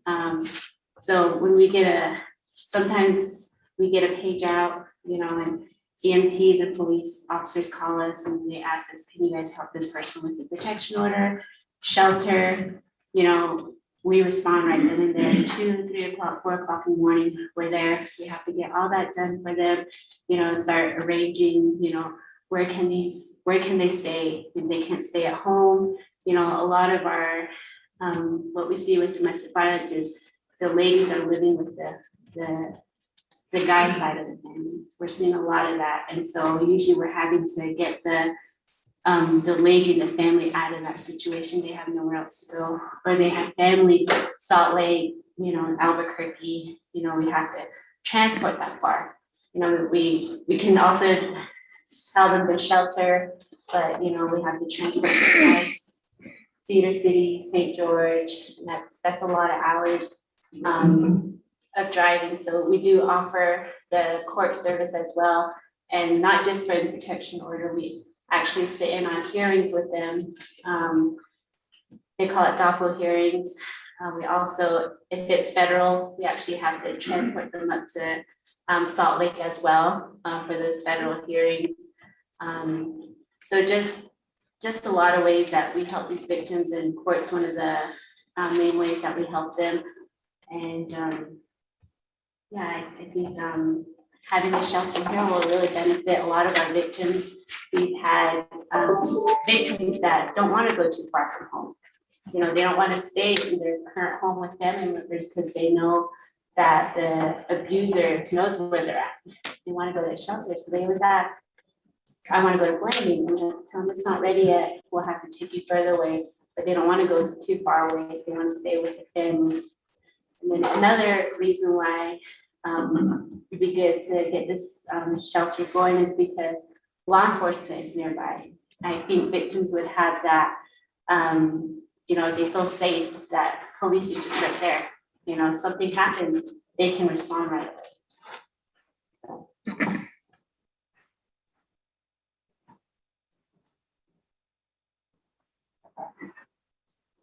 So our advocacy program actually has a 24-hour hotline, like Monday through Sunday, I'm on call. So I listen up for page outs, officers, EMTs, they call the hotline. And that's where we get to help these victims.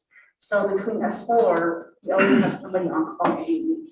Holidays, the weekends, 8 to 8 o'clock.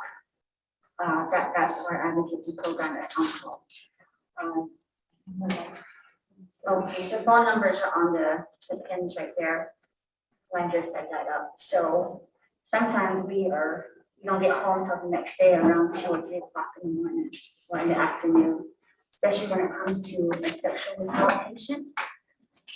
We have to transport to Farmington, all the way up to Durango, just to get an exam done for the victim.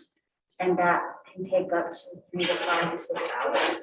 and we have to stay there and support the victim. Police reports. If there's no report, then we can sit there and do a statement for them. If they don't want to do a report, we kind of educate them. So here, for the local grant in Salt Lake, our program, we don't have to have a police report in order for the victim to get help under the victim of crime, the victim of crime program in Salt Lake. So other agencies or other states, Colorado, you have 72 hours to report and get a victim of crime application going. So then you get help. So ours, we don't need a police report. As long as we do a statement, and so, we can help them with this. They can do transportation, of course, get their medical bills paid, if they're assaulted, they want to get seen. Same goes for relocation, money to get them into an apartment. If they want to keep their home and get the guy out of there with special orders, we can help them pay for their rent. Same thing with gas, propane, we can help them with that. So it's really, the state of Utah is really helpful in our into they actually come down and see what we're dealing with out here, because Navajo PD is an hour away. Sometimes they don't respond, but most of the time they don't. Same thing with Kayenta. But here, San Juan County Sheriff, it's closer and they respond right away. So a lot of our victims want to come here because it's faster response for a lot of law enforcement. And then not only that, the medical is right here. They're very supportive. We have San Juan counseling here. We have the Utah Medicaid program just right there. We also have schools. Like our board member said, some of these victims, they want to get their education. Some of them never even graduated high school, so they get their GED. And some of them want to continue because the college is right there. We have a few victims. One is 37 years old. She finally got her GED. Now she's going to school here, and it's a lot closer. So there's a lot of programs that NICSHS has, as well as the victim of crime agency up there that helps us as well. So that's what we do as victim advocates. And then just seeing kids, female, it's not just females that get abused, it's men. They come in with kids sometimes. And most of the time it's hard to find a shelter. The only shelter that men and kids come in, we have a victim with Flagstaff. But a lot of the female agencies, we have a lot of openings here, so that is what we do on a daily basis when we're at work. So even if we're off, one of us is always still working 24/7. So we utilize our hotline as well. I don't want to put Danielle on the spot. She just started with us, but I want you to know she's a good granddaughter. She lost her grandfather to COVID, and she was living out north. She got her degree in criminology and wanted to come home and help her grandma, and we just happened to have a job. Very happy. And on behalf of victim advocate, and so glad to be here and be part of this team to help. I've seen a lot so far being here and learning a lot of what we have to do as victim advocates, just like what they're explaining. We do this 24/7 because it's our job and we know how important it is to our community and to everybody. And that is the reason why I had to come home. This is the reason why I got my education, so I can bring it back. And that's what I explained to my supervisors and my coworkers. And being new to this job, I enjoy it every day. I do my best. I always come in to know that I will help someone by the end of the day and that they are safe. And we do the best we can to help them in the programs that we have. And again, we continue it. And so far it's been a journey. Hopefully we will continue it.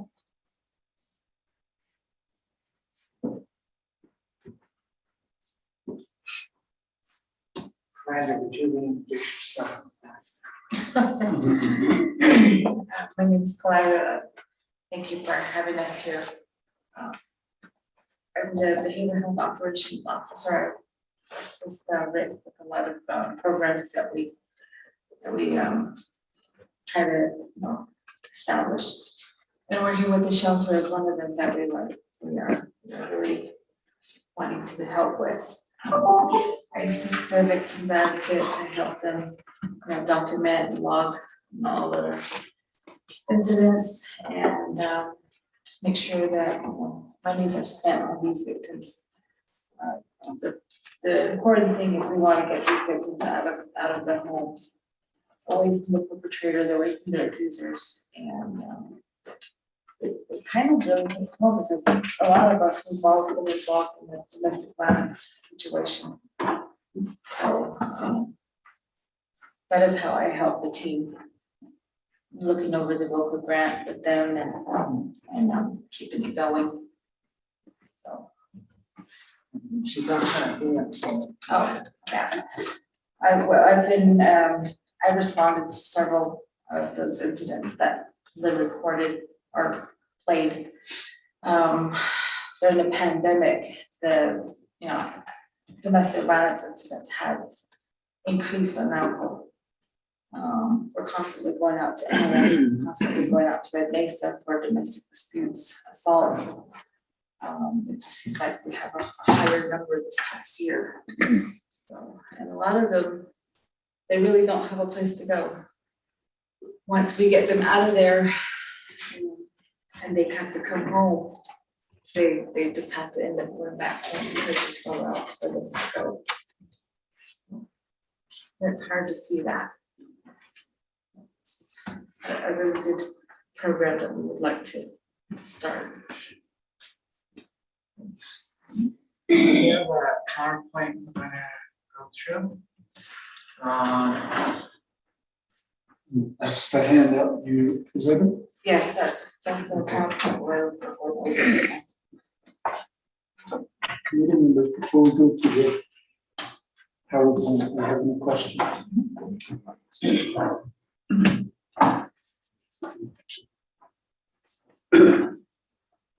We're all still reading, listening. To get to the heart of the matter. Get to the heart of the matter. Okay. Licensing, there's a few licensing issues. Once we get the lease, we'll be able to give some answers when those happen. One licensing is just with the state of Utah to do commerce. It's a very simple thing. There's more complex licensing with Department of Human Services, but we have time to work on that. We can operate the shelter before we get that license, as long as we're working on it. There's some things that might have been mentioned that need fixing in here with the local health department. Something in the kitchen, a couple little things, but it's not going to take much.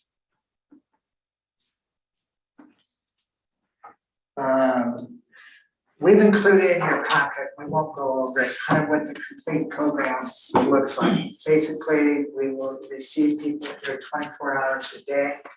The goal is safety, number one.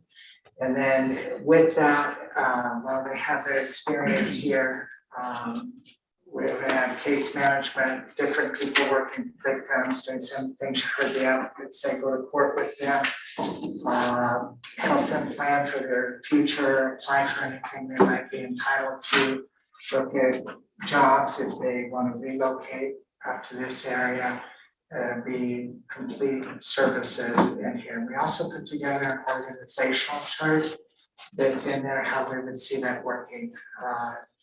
The shelter management would stay under behavioral health.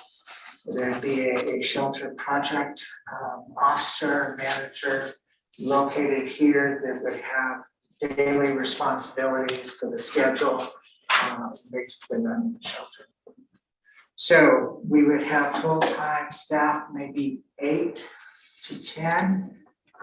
Heard a question about budget earlier. Roughly, we're thinking about 850,000 a year to operate this with that staff of 8 to 10 people. Also, in support, you've heard it alluded to, is any victim or surrogate a full support of UNHS. Medical care, Dr. Jones.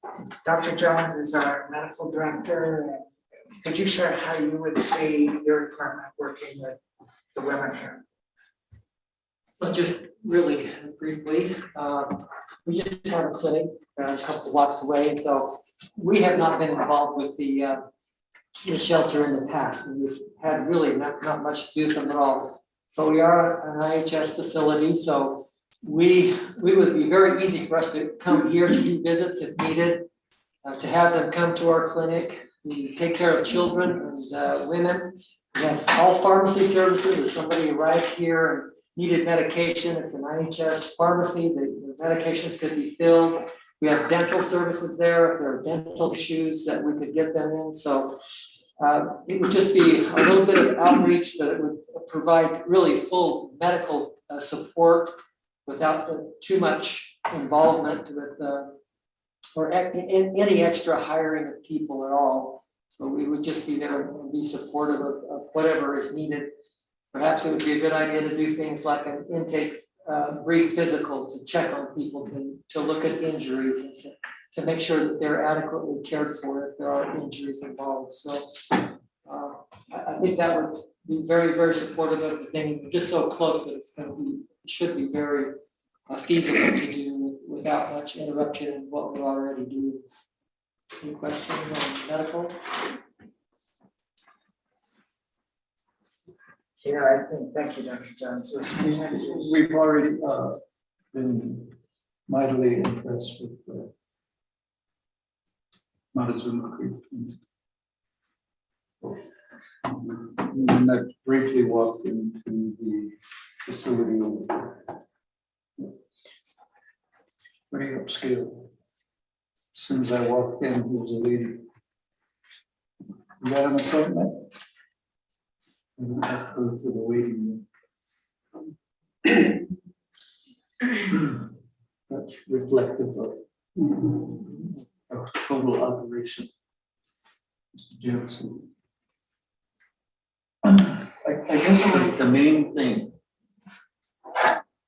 what I see is a great relationship, a great reputation. The Utah Navajo. It just seems like if you went to get the permit to open, they wouldn't walk through, they would say, okay, here. That's my perception from the outside. I don't know what the reality is with the county and the city. It is. I guess the main question is, yes.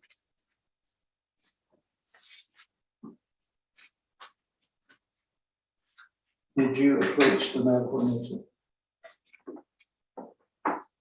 About running this. Yeah, thanks for the question. We did. When we observed that it was open for a while, I mean, not able to open for a while, we did approach him, and we just said, look, if it's being opened, we welcome that. That would be wonderful. If it's not going to be able to be open for whatever reason, just know we would love to assist if we can to help these women and children. So we did approach him, yes. Okay, and then to the VOCA grant. Once the positions that are listed, you have people already working within the. Could I get verbal answer? No, we don't. These would be new positions. New positions, new hires. Yeah, and we would start with the program manager. We need somebody experienced, hopefully somebody with background in social work, familiar with the area, familiar with Navajo Nation, state of Utah. So we would look to fill that position and have them take charge working with our HR department to hire the positions.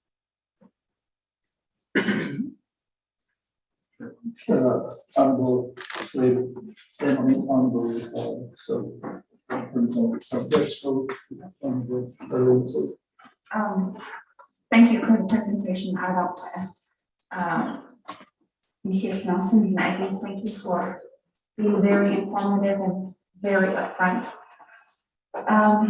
Since I became councilor, I've learned that UNHS is very well people-based, compassionate, considerate. And I really do appreciate that UNHS as a whole. You know, we do have people from Arizona that are wanting to be served at UNHS clinic. And I being one of them. So right now, you know, I found out my needs and we're waiting for this to open. And I did mention some time ago in a meeting, I'm not too sure if my colleagues do remember, but as we're getting an update from our division director, I did mention why doesn't UNHS take over?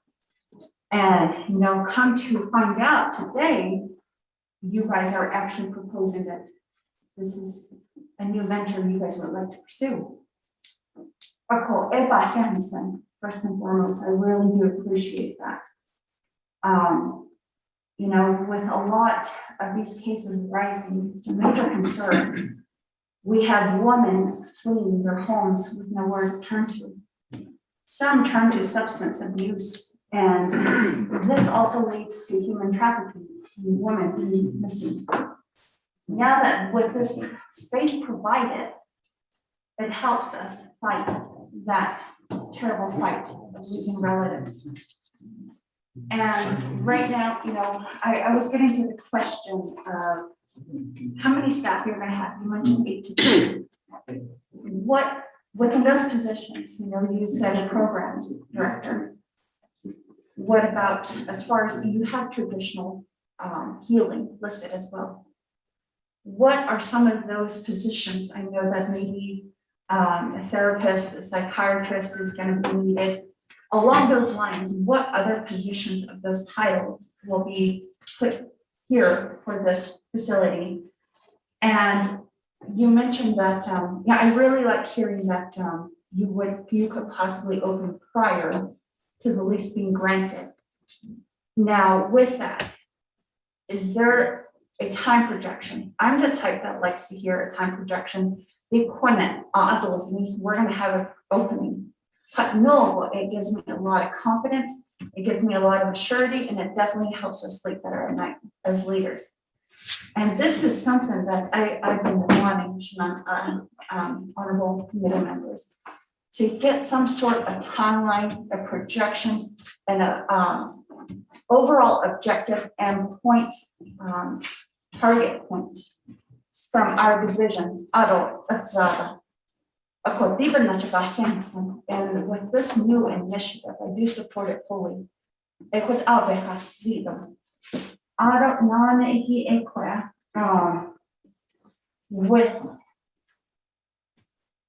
the operation, I did see that. What is that time projection, and what are your goals and the amount of women and children you're going to be serving? Because right now, you know, seeing how UNHS has expanded, as my Yash stated, it is very upscale. And now, as I'm hearing this initiative, I'm thinking already years ahead. What is it going to look like when UNHS is running this? So I watched the show Intervention. I love that show. And, you know, they're taken to facilities. These are very upscale facilities. And then I can imagine UNHS having a campus site of not only just one, but 10 of these buildings performing perfectly. And that's what, you know, along the lines, even throughout the remainder of our 2 years as council, I'm setting the bar high for UNHS, for your CEO, to see where we're going to be going with this. Because right now, you know, a lot of our relatives are going missing. And in my area, I had to report 4 missing. because they haven't been heard of since October of last year. And so again, this does strike home. It's very personal to a lot of us. And with that, I hope that my colleagues here will take this very, I guess, support it wholeheartedly. And I know that also my Yaj, Honorable Wanika, stated, I think we have the same perspective. Oh, where is this going? When is this going to open? We're kind of getting anxious. And right now, you stated, sir, and we heard a beautiful background and possibly a good resume from a Satine to be a program manager. And I was just thinking, this is the time where we can get things going. This is a good moment. This is a good initiative. So just with those two questions, is there a time projection? And then what are the positions? So super. Thank you, Chair. And the blue binders that I gave out this morning, the job description. She can get one. She can get one. That's it.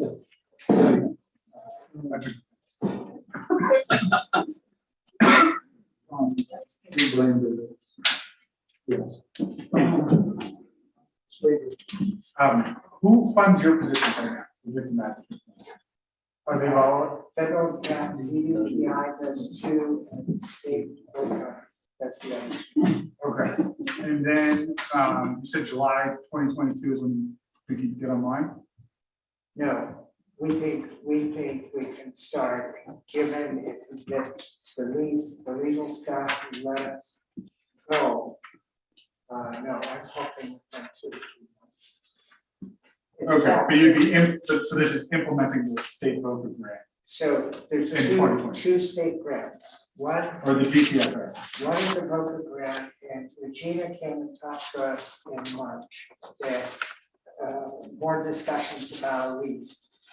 To apply for the state VOCA money that helps run shelters like this, they only take applications once every 2 years in April. So we said to the state, we don't have a lease, the nation has shown some interest, can we go ahead and apply? And so we did, April last month. That's why we wrote up all these job descriptions and what the program would look like in case this does come to us, and they would start that money going in July 1. There's a second source of funding from state of Utah Department of Human Services. It's like a contract, which is even better than a grant, because they would like contract with UNHS to run a shelter for 5 years at a time. And that's what, unfortunately, they don't take applications till next year, 2022. But we would move ahead with what we've got now. Okay, what are the major barriers that you see to opening the facility? And you mentioned licensing, one of the lease. I'm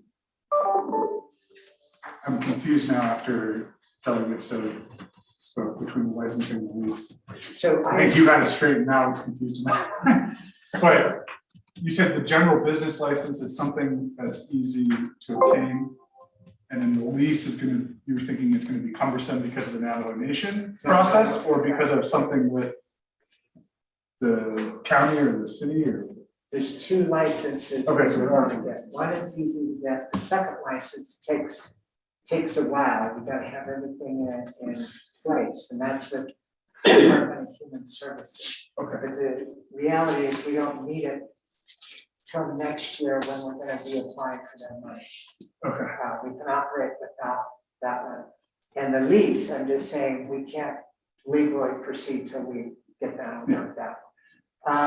Back to the position question, those 8 to 10 would be people that just work inside the shelter, day-to-day things with the women and children that are here. But we're saying, while somebody's here, they're gonna have access to all the services UNHS has. And thank you for bringing up traditional care, because that's very important. We've actually right now worked on a deal where we can get traditional services for women on an emergency basis, and the advocates do, I bet, about half of their cases or so, and get the state paying for traditional services. that's as needed, emergency ceremony at night, on the weekend, we get it done there. We have a full-time traditional practitioner who works with us that would definitely be in the front here. Eventually, I'd love to see a medicine woman here for the shelter. But they would have the full service dental, anything. And of course, we're gonna have the behavioral health department. We have 9 therapists. We have 2 here that are on staff with BFP, and they're both female. We do have therapists in Mozambique and Navajo Mountain. We have 1 substance abuse counselor. We have a care coordinator. We also have the 4 victim advocates, and we have the IVP program, it's in Navajo. They serve young adults ages 15 to 26. So we have those services too, to provide for whoever comes here. That's our behavioral health department that will be involved in this. Follow up on the Charlie Souza. Not really, but just a question I neglected to say. One of the presenters stated that police reports, the lack of attention and the lack of attention to detail if they're present. Now, if there are some cases, court cases that are pending, in most cases with a lot of the statistical data, it doesn't go pretty much in their favor. Our police department pretty much are never on time to an incident. That's a problem. And in jurisdiction, if it happens in Arizona, the police report's not written there. And when it's here, you get the sheriff's department. I haven't really done much insight on that. How would that pan out? And how would the shelter get that police report needed if a case were to be started or if it's pending already? Because there's that communication. Again, there were several instances. I'm having a public forum next week on Monday in Tees regarding public safety. Now, jurisdiction issue is the biggest problem that we have right now. Police reports. Oh, you got to go back. You're on the reservation. You got to have your Navajo Nation police officer fill that out. They come back and then they're pretty much stranded. Their wrists are tied.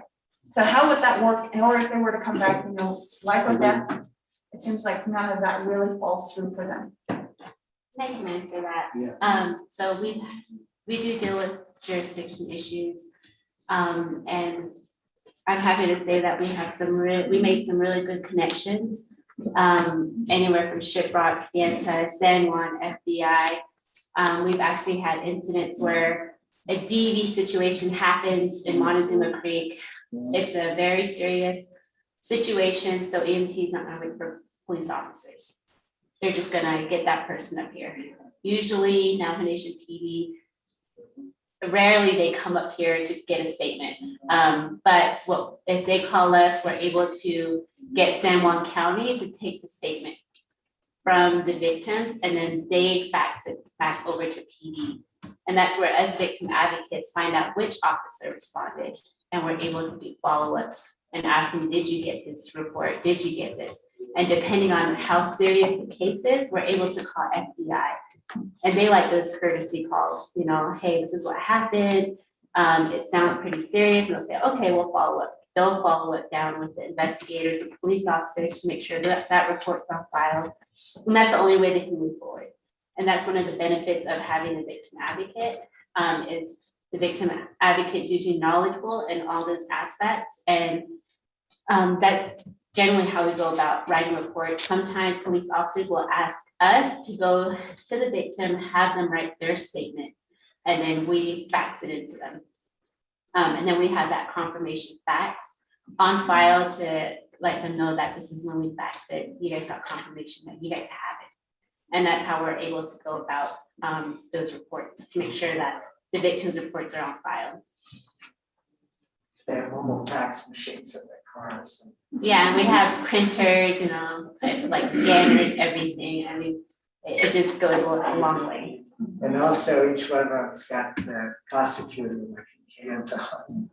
Yeah, and we also have really good working relationships with our local prosecutors. And just like FBI, they usually don't get anything until the report's written. But if we make that courtesy call to the prosecutor, hey, this happened last night, the abuser's in jail, and she'll be like, okay, I'm gonna make it so he's in jail for a couple more days to give you time to get that protection order going and this and that, so the victim has a plan, a safety plan in place by then. So, yeah. If you okay, Byron, talk about what we were. Oh, yeah, so, recently Officer Lieutenant Redhouse reached out to us and asked if we could help find an office space in our area, so we created a police office space in our EMS building. And so we're just waiting for them to sign the lease. I dropped the lease for them, donated lease. And they said they could use that office to the policeman work on it. So we're trying to partner with them, trying to bring a presence closer to us. For years, it was just, there's no office space, we don't have a building there, so it's, we'll give you a nice secure room, so we're doing that.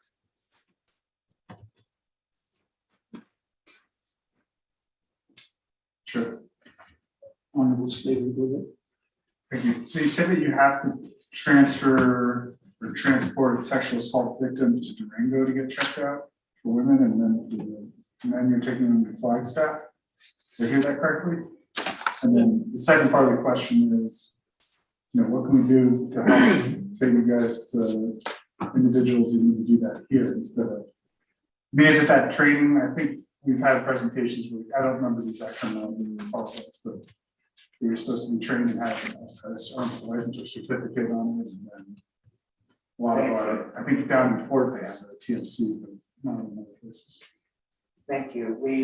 Thank you for bringing that up. It's called SANE nursing, sexual assault nursing examinations. It's the forensic examination of something. And I believe we have 6 nurses on our staff between the clinics that have been trained in this same nursing. They were volunteers, and they're doing it right on the job. They volunteered to do this to help women in the community, so they don't have to go so far away. And also as in the adolescents, I think they're certified to do. And we talked that may be something we look at here, creating they try to create a little bit of space in the clinic where it's safe for a woman that's gone through right to be examined, but still it's difficult for medical clinics. And we've talked about that it might be nice to have this, to set up a room here that would have all the forensic bags and kits and stuff they got, but inside of more of a home-like atmosphere. And on the mail, what they were saying is just the shelters in the area got taken in. And so we're looking far away. Wait, so what was it about Durango? That was transferring to someone who's already been examined by your staff to stay in the shelter in Durango? Or I thought. No, I think she was saying that we have had to transport patients, sexual assault patients out to Durango and Farmington. Before we got this team. Yeah, before we got the. Oh, okay, so okay, and now I understand.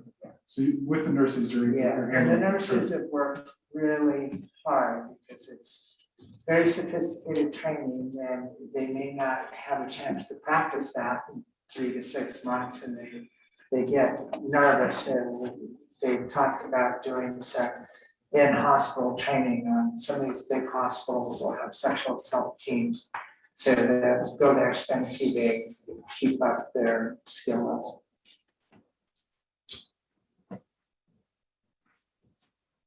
Any other questions?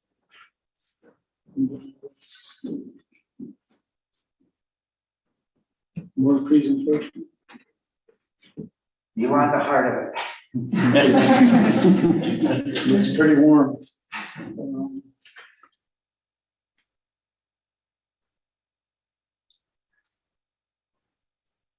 The aspect of the repair.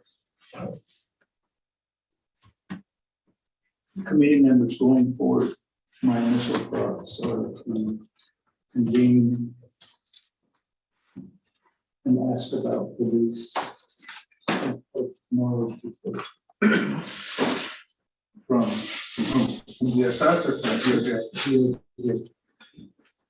AG. And then the other would be, we had a OLC question. yeah,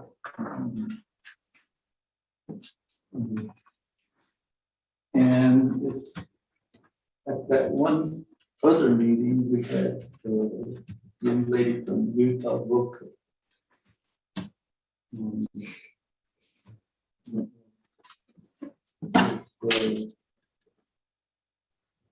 The committees would be wanting to, I guess, see how we could influence them to get some money to the shelter. Timely manner. yeah, I think we need to think through that a little more. Yeah. Talk around it. Yeah. But those are some thoughts going forward. Committee members. And if there's no other statements or questions, then for anything else?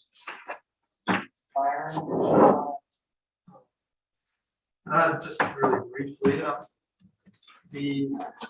on the lease, just when you bring it up, we'll probably be making quite a few mostly minor alterations.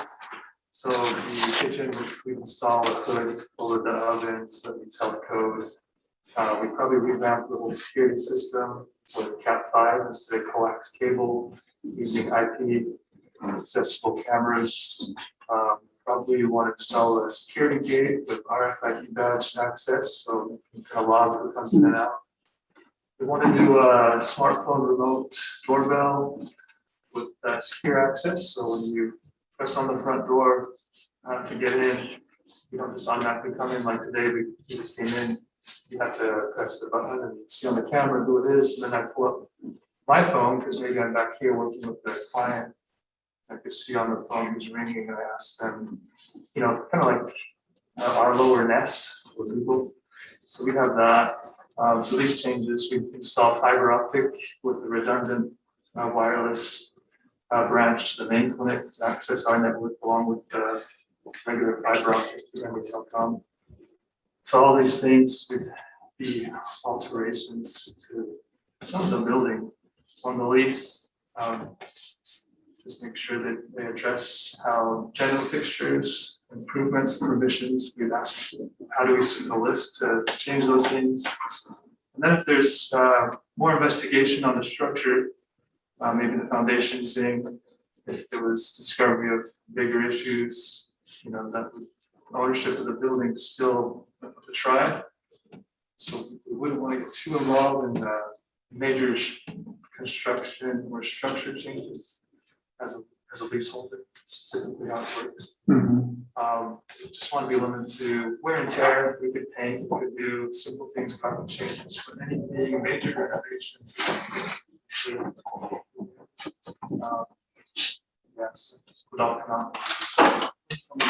Plan improvements in making. So we have a whole long list from each department leader. We operate a market in Mazama Creek, so we're very familiar with food operations. So the health department we've already talked to, the food handlers, people, they give us some recommendations on the kitchen.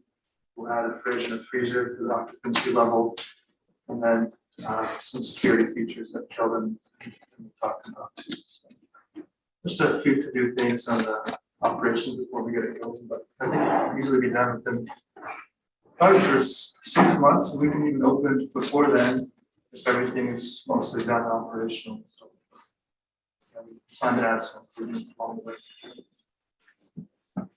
But in thinking while you're redoing the kitchen, you could bring in food from the hospital. There's different options for food here. That's a good advantage for blending. There's lots of food But typically, I think the program would incorporate cooking on site, maybe teaching there's some ideas like teaching nutrition classes or different ways to cook. We have a chef that works for us. So typically they prepare their own food here with our help, things like that. Okay. Committee members, any other questions? Question, quick. On the local one. So, on the lease that you guys are starting to work on, I'm assuming we have something in there to look at. That's actually in you guys' court, not tried at the DOJ level right now. We haven't seen a draft yet. Planning things, we just received assurances that the tribe wants us to run it. So we haven't set a fixed date because we're not sure when it's going to be signed. As soon as it's signed, definitely we'll the high gear and start opening right away.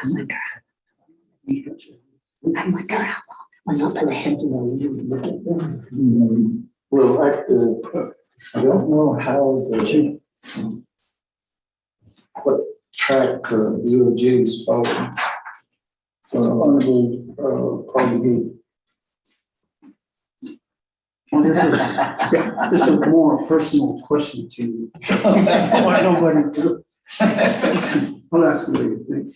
Okay, full time. All right, so, yeah, that question, we'll get, we'll ask, Attorney General, and then, of course, our legislative committee. But, I guess, no.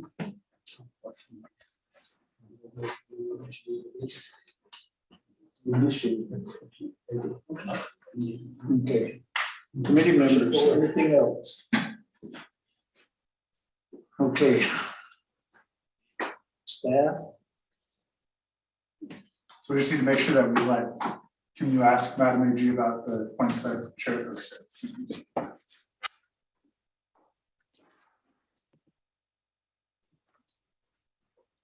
Thank you very much for the presentation.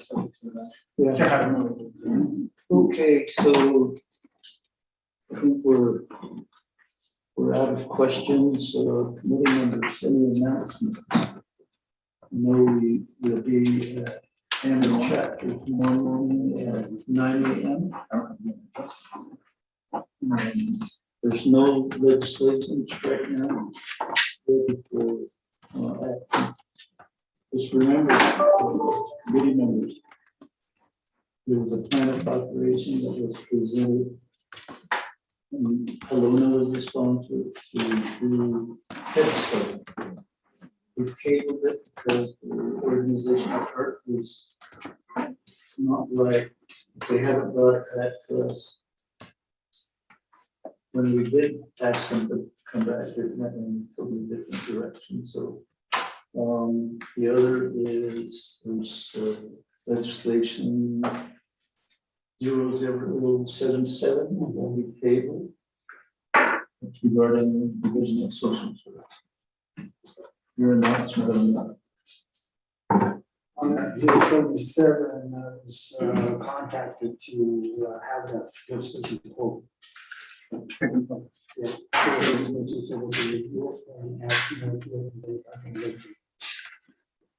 Okay, and then I introduced the legislation to override the other amendment. Do over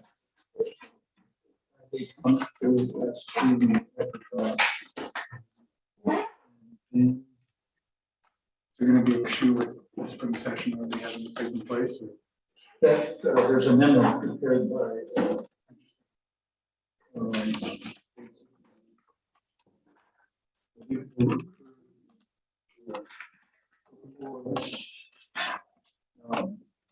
right up to the last date, and then finally out the draft to override. So the other is submitted legislation. to clarify. The next County Development Corporation operate the areas. And that's probably what's instituting the telephone call. This morning we should have a telephone call. That was at the very last minute.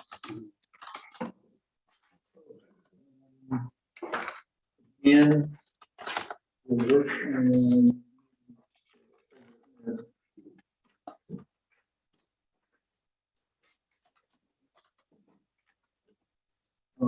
all these matters. Going forward, we'll make contact with the main acting superintendent or educational director for BIE. There was a Mr. Sherman. Apparently his 180 days expired and it's back to Emily, our visa. So basically to find out how they're going to distribute these ARP funds to schools. And the other is on the court case, Travis's versus Navajo's appeal had been, or they appealed it to the Supreme Court. Or attorney filed a motion to dismiss. Supreme Court hasn't. Get a copy of the appeal, I just need those. No, nothing yet. And they're gonna file a motion to dismiss before. Let's see what else.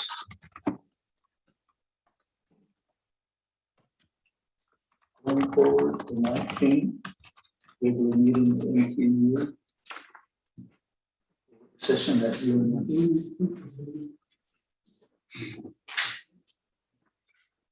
The 19th, what's the next once? Wednesday. That's a regular meeting at NTU. At NTU and the day before is at UNM? UNM. In Albuquerque? Yes. The 17th. The 17th was canceled because let's go head secretary. Basically, there's no in-person. We're even governed. The other is 17th just turns into travel day. So that we can do the even then the chief health science for the right now we can contact with Secretary Holland. This is Zoom.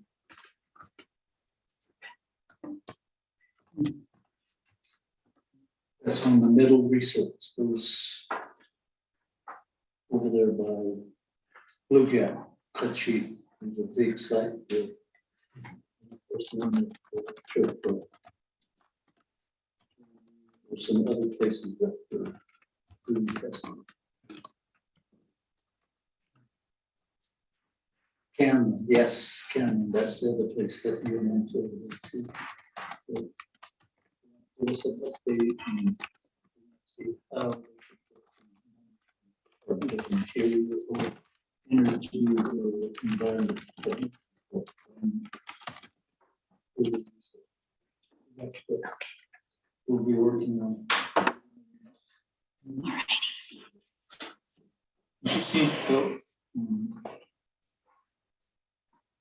On the chapters, they're given a deadline, May 19th.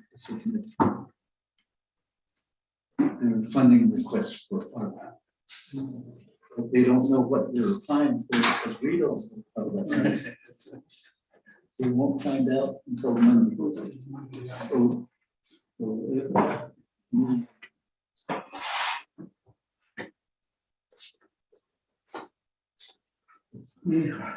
So, Chair voting for Motion to adjourn. Second by Honorable Wilson. Roll call vote. Yes, sir. Honorable Paul Gay Junior. Honorable Paul Gay votes green. Honorable Paul Gay Junior votes green. Honorable Colorado Slater. Honorable Colorado Slater votes green. Honorable Canal Helona. Honorable Canal Helona votes green. Honorable Shani So. Green. Shani So votes green. Honorable Edison J. Wanika. Green. Edison J. Wanika votes green. Chair vote of 5 in favor, 0 opposed, adjourned at 2:27 p.m.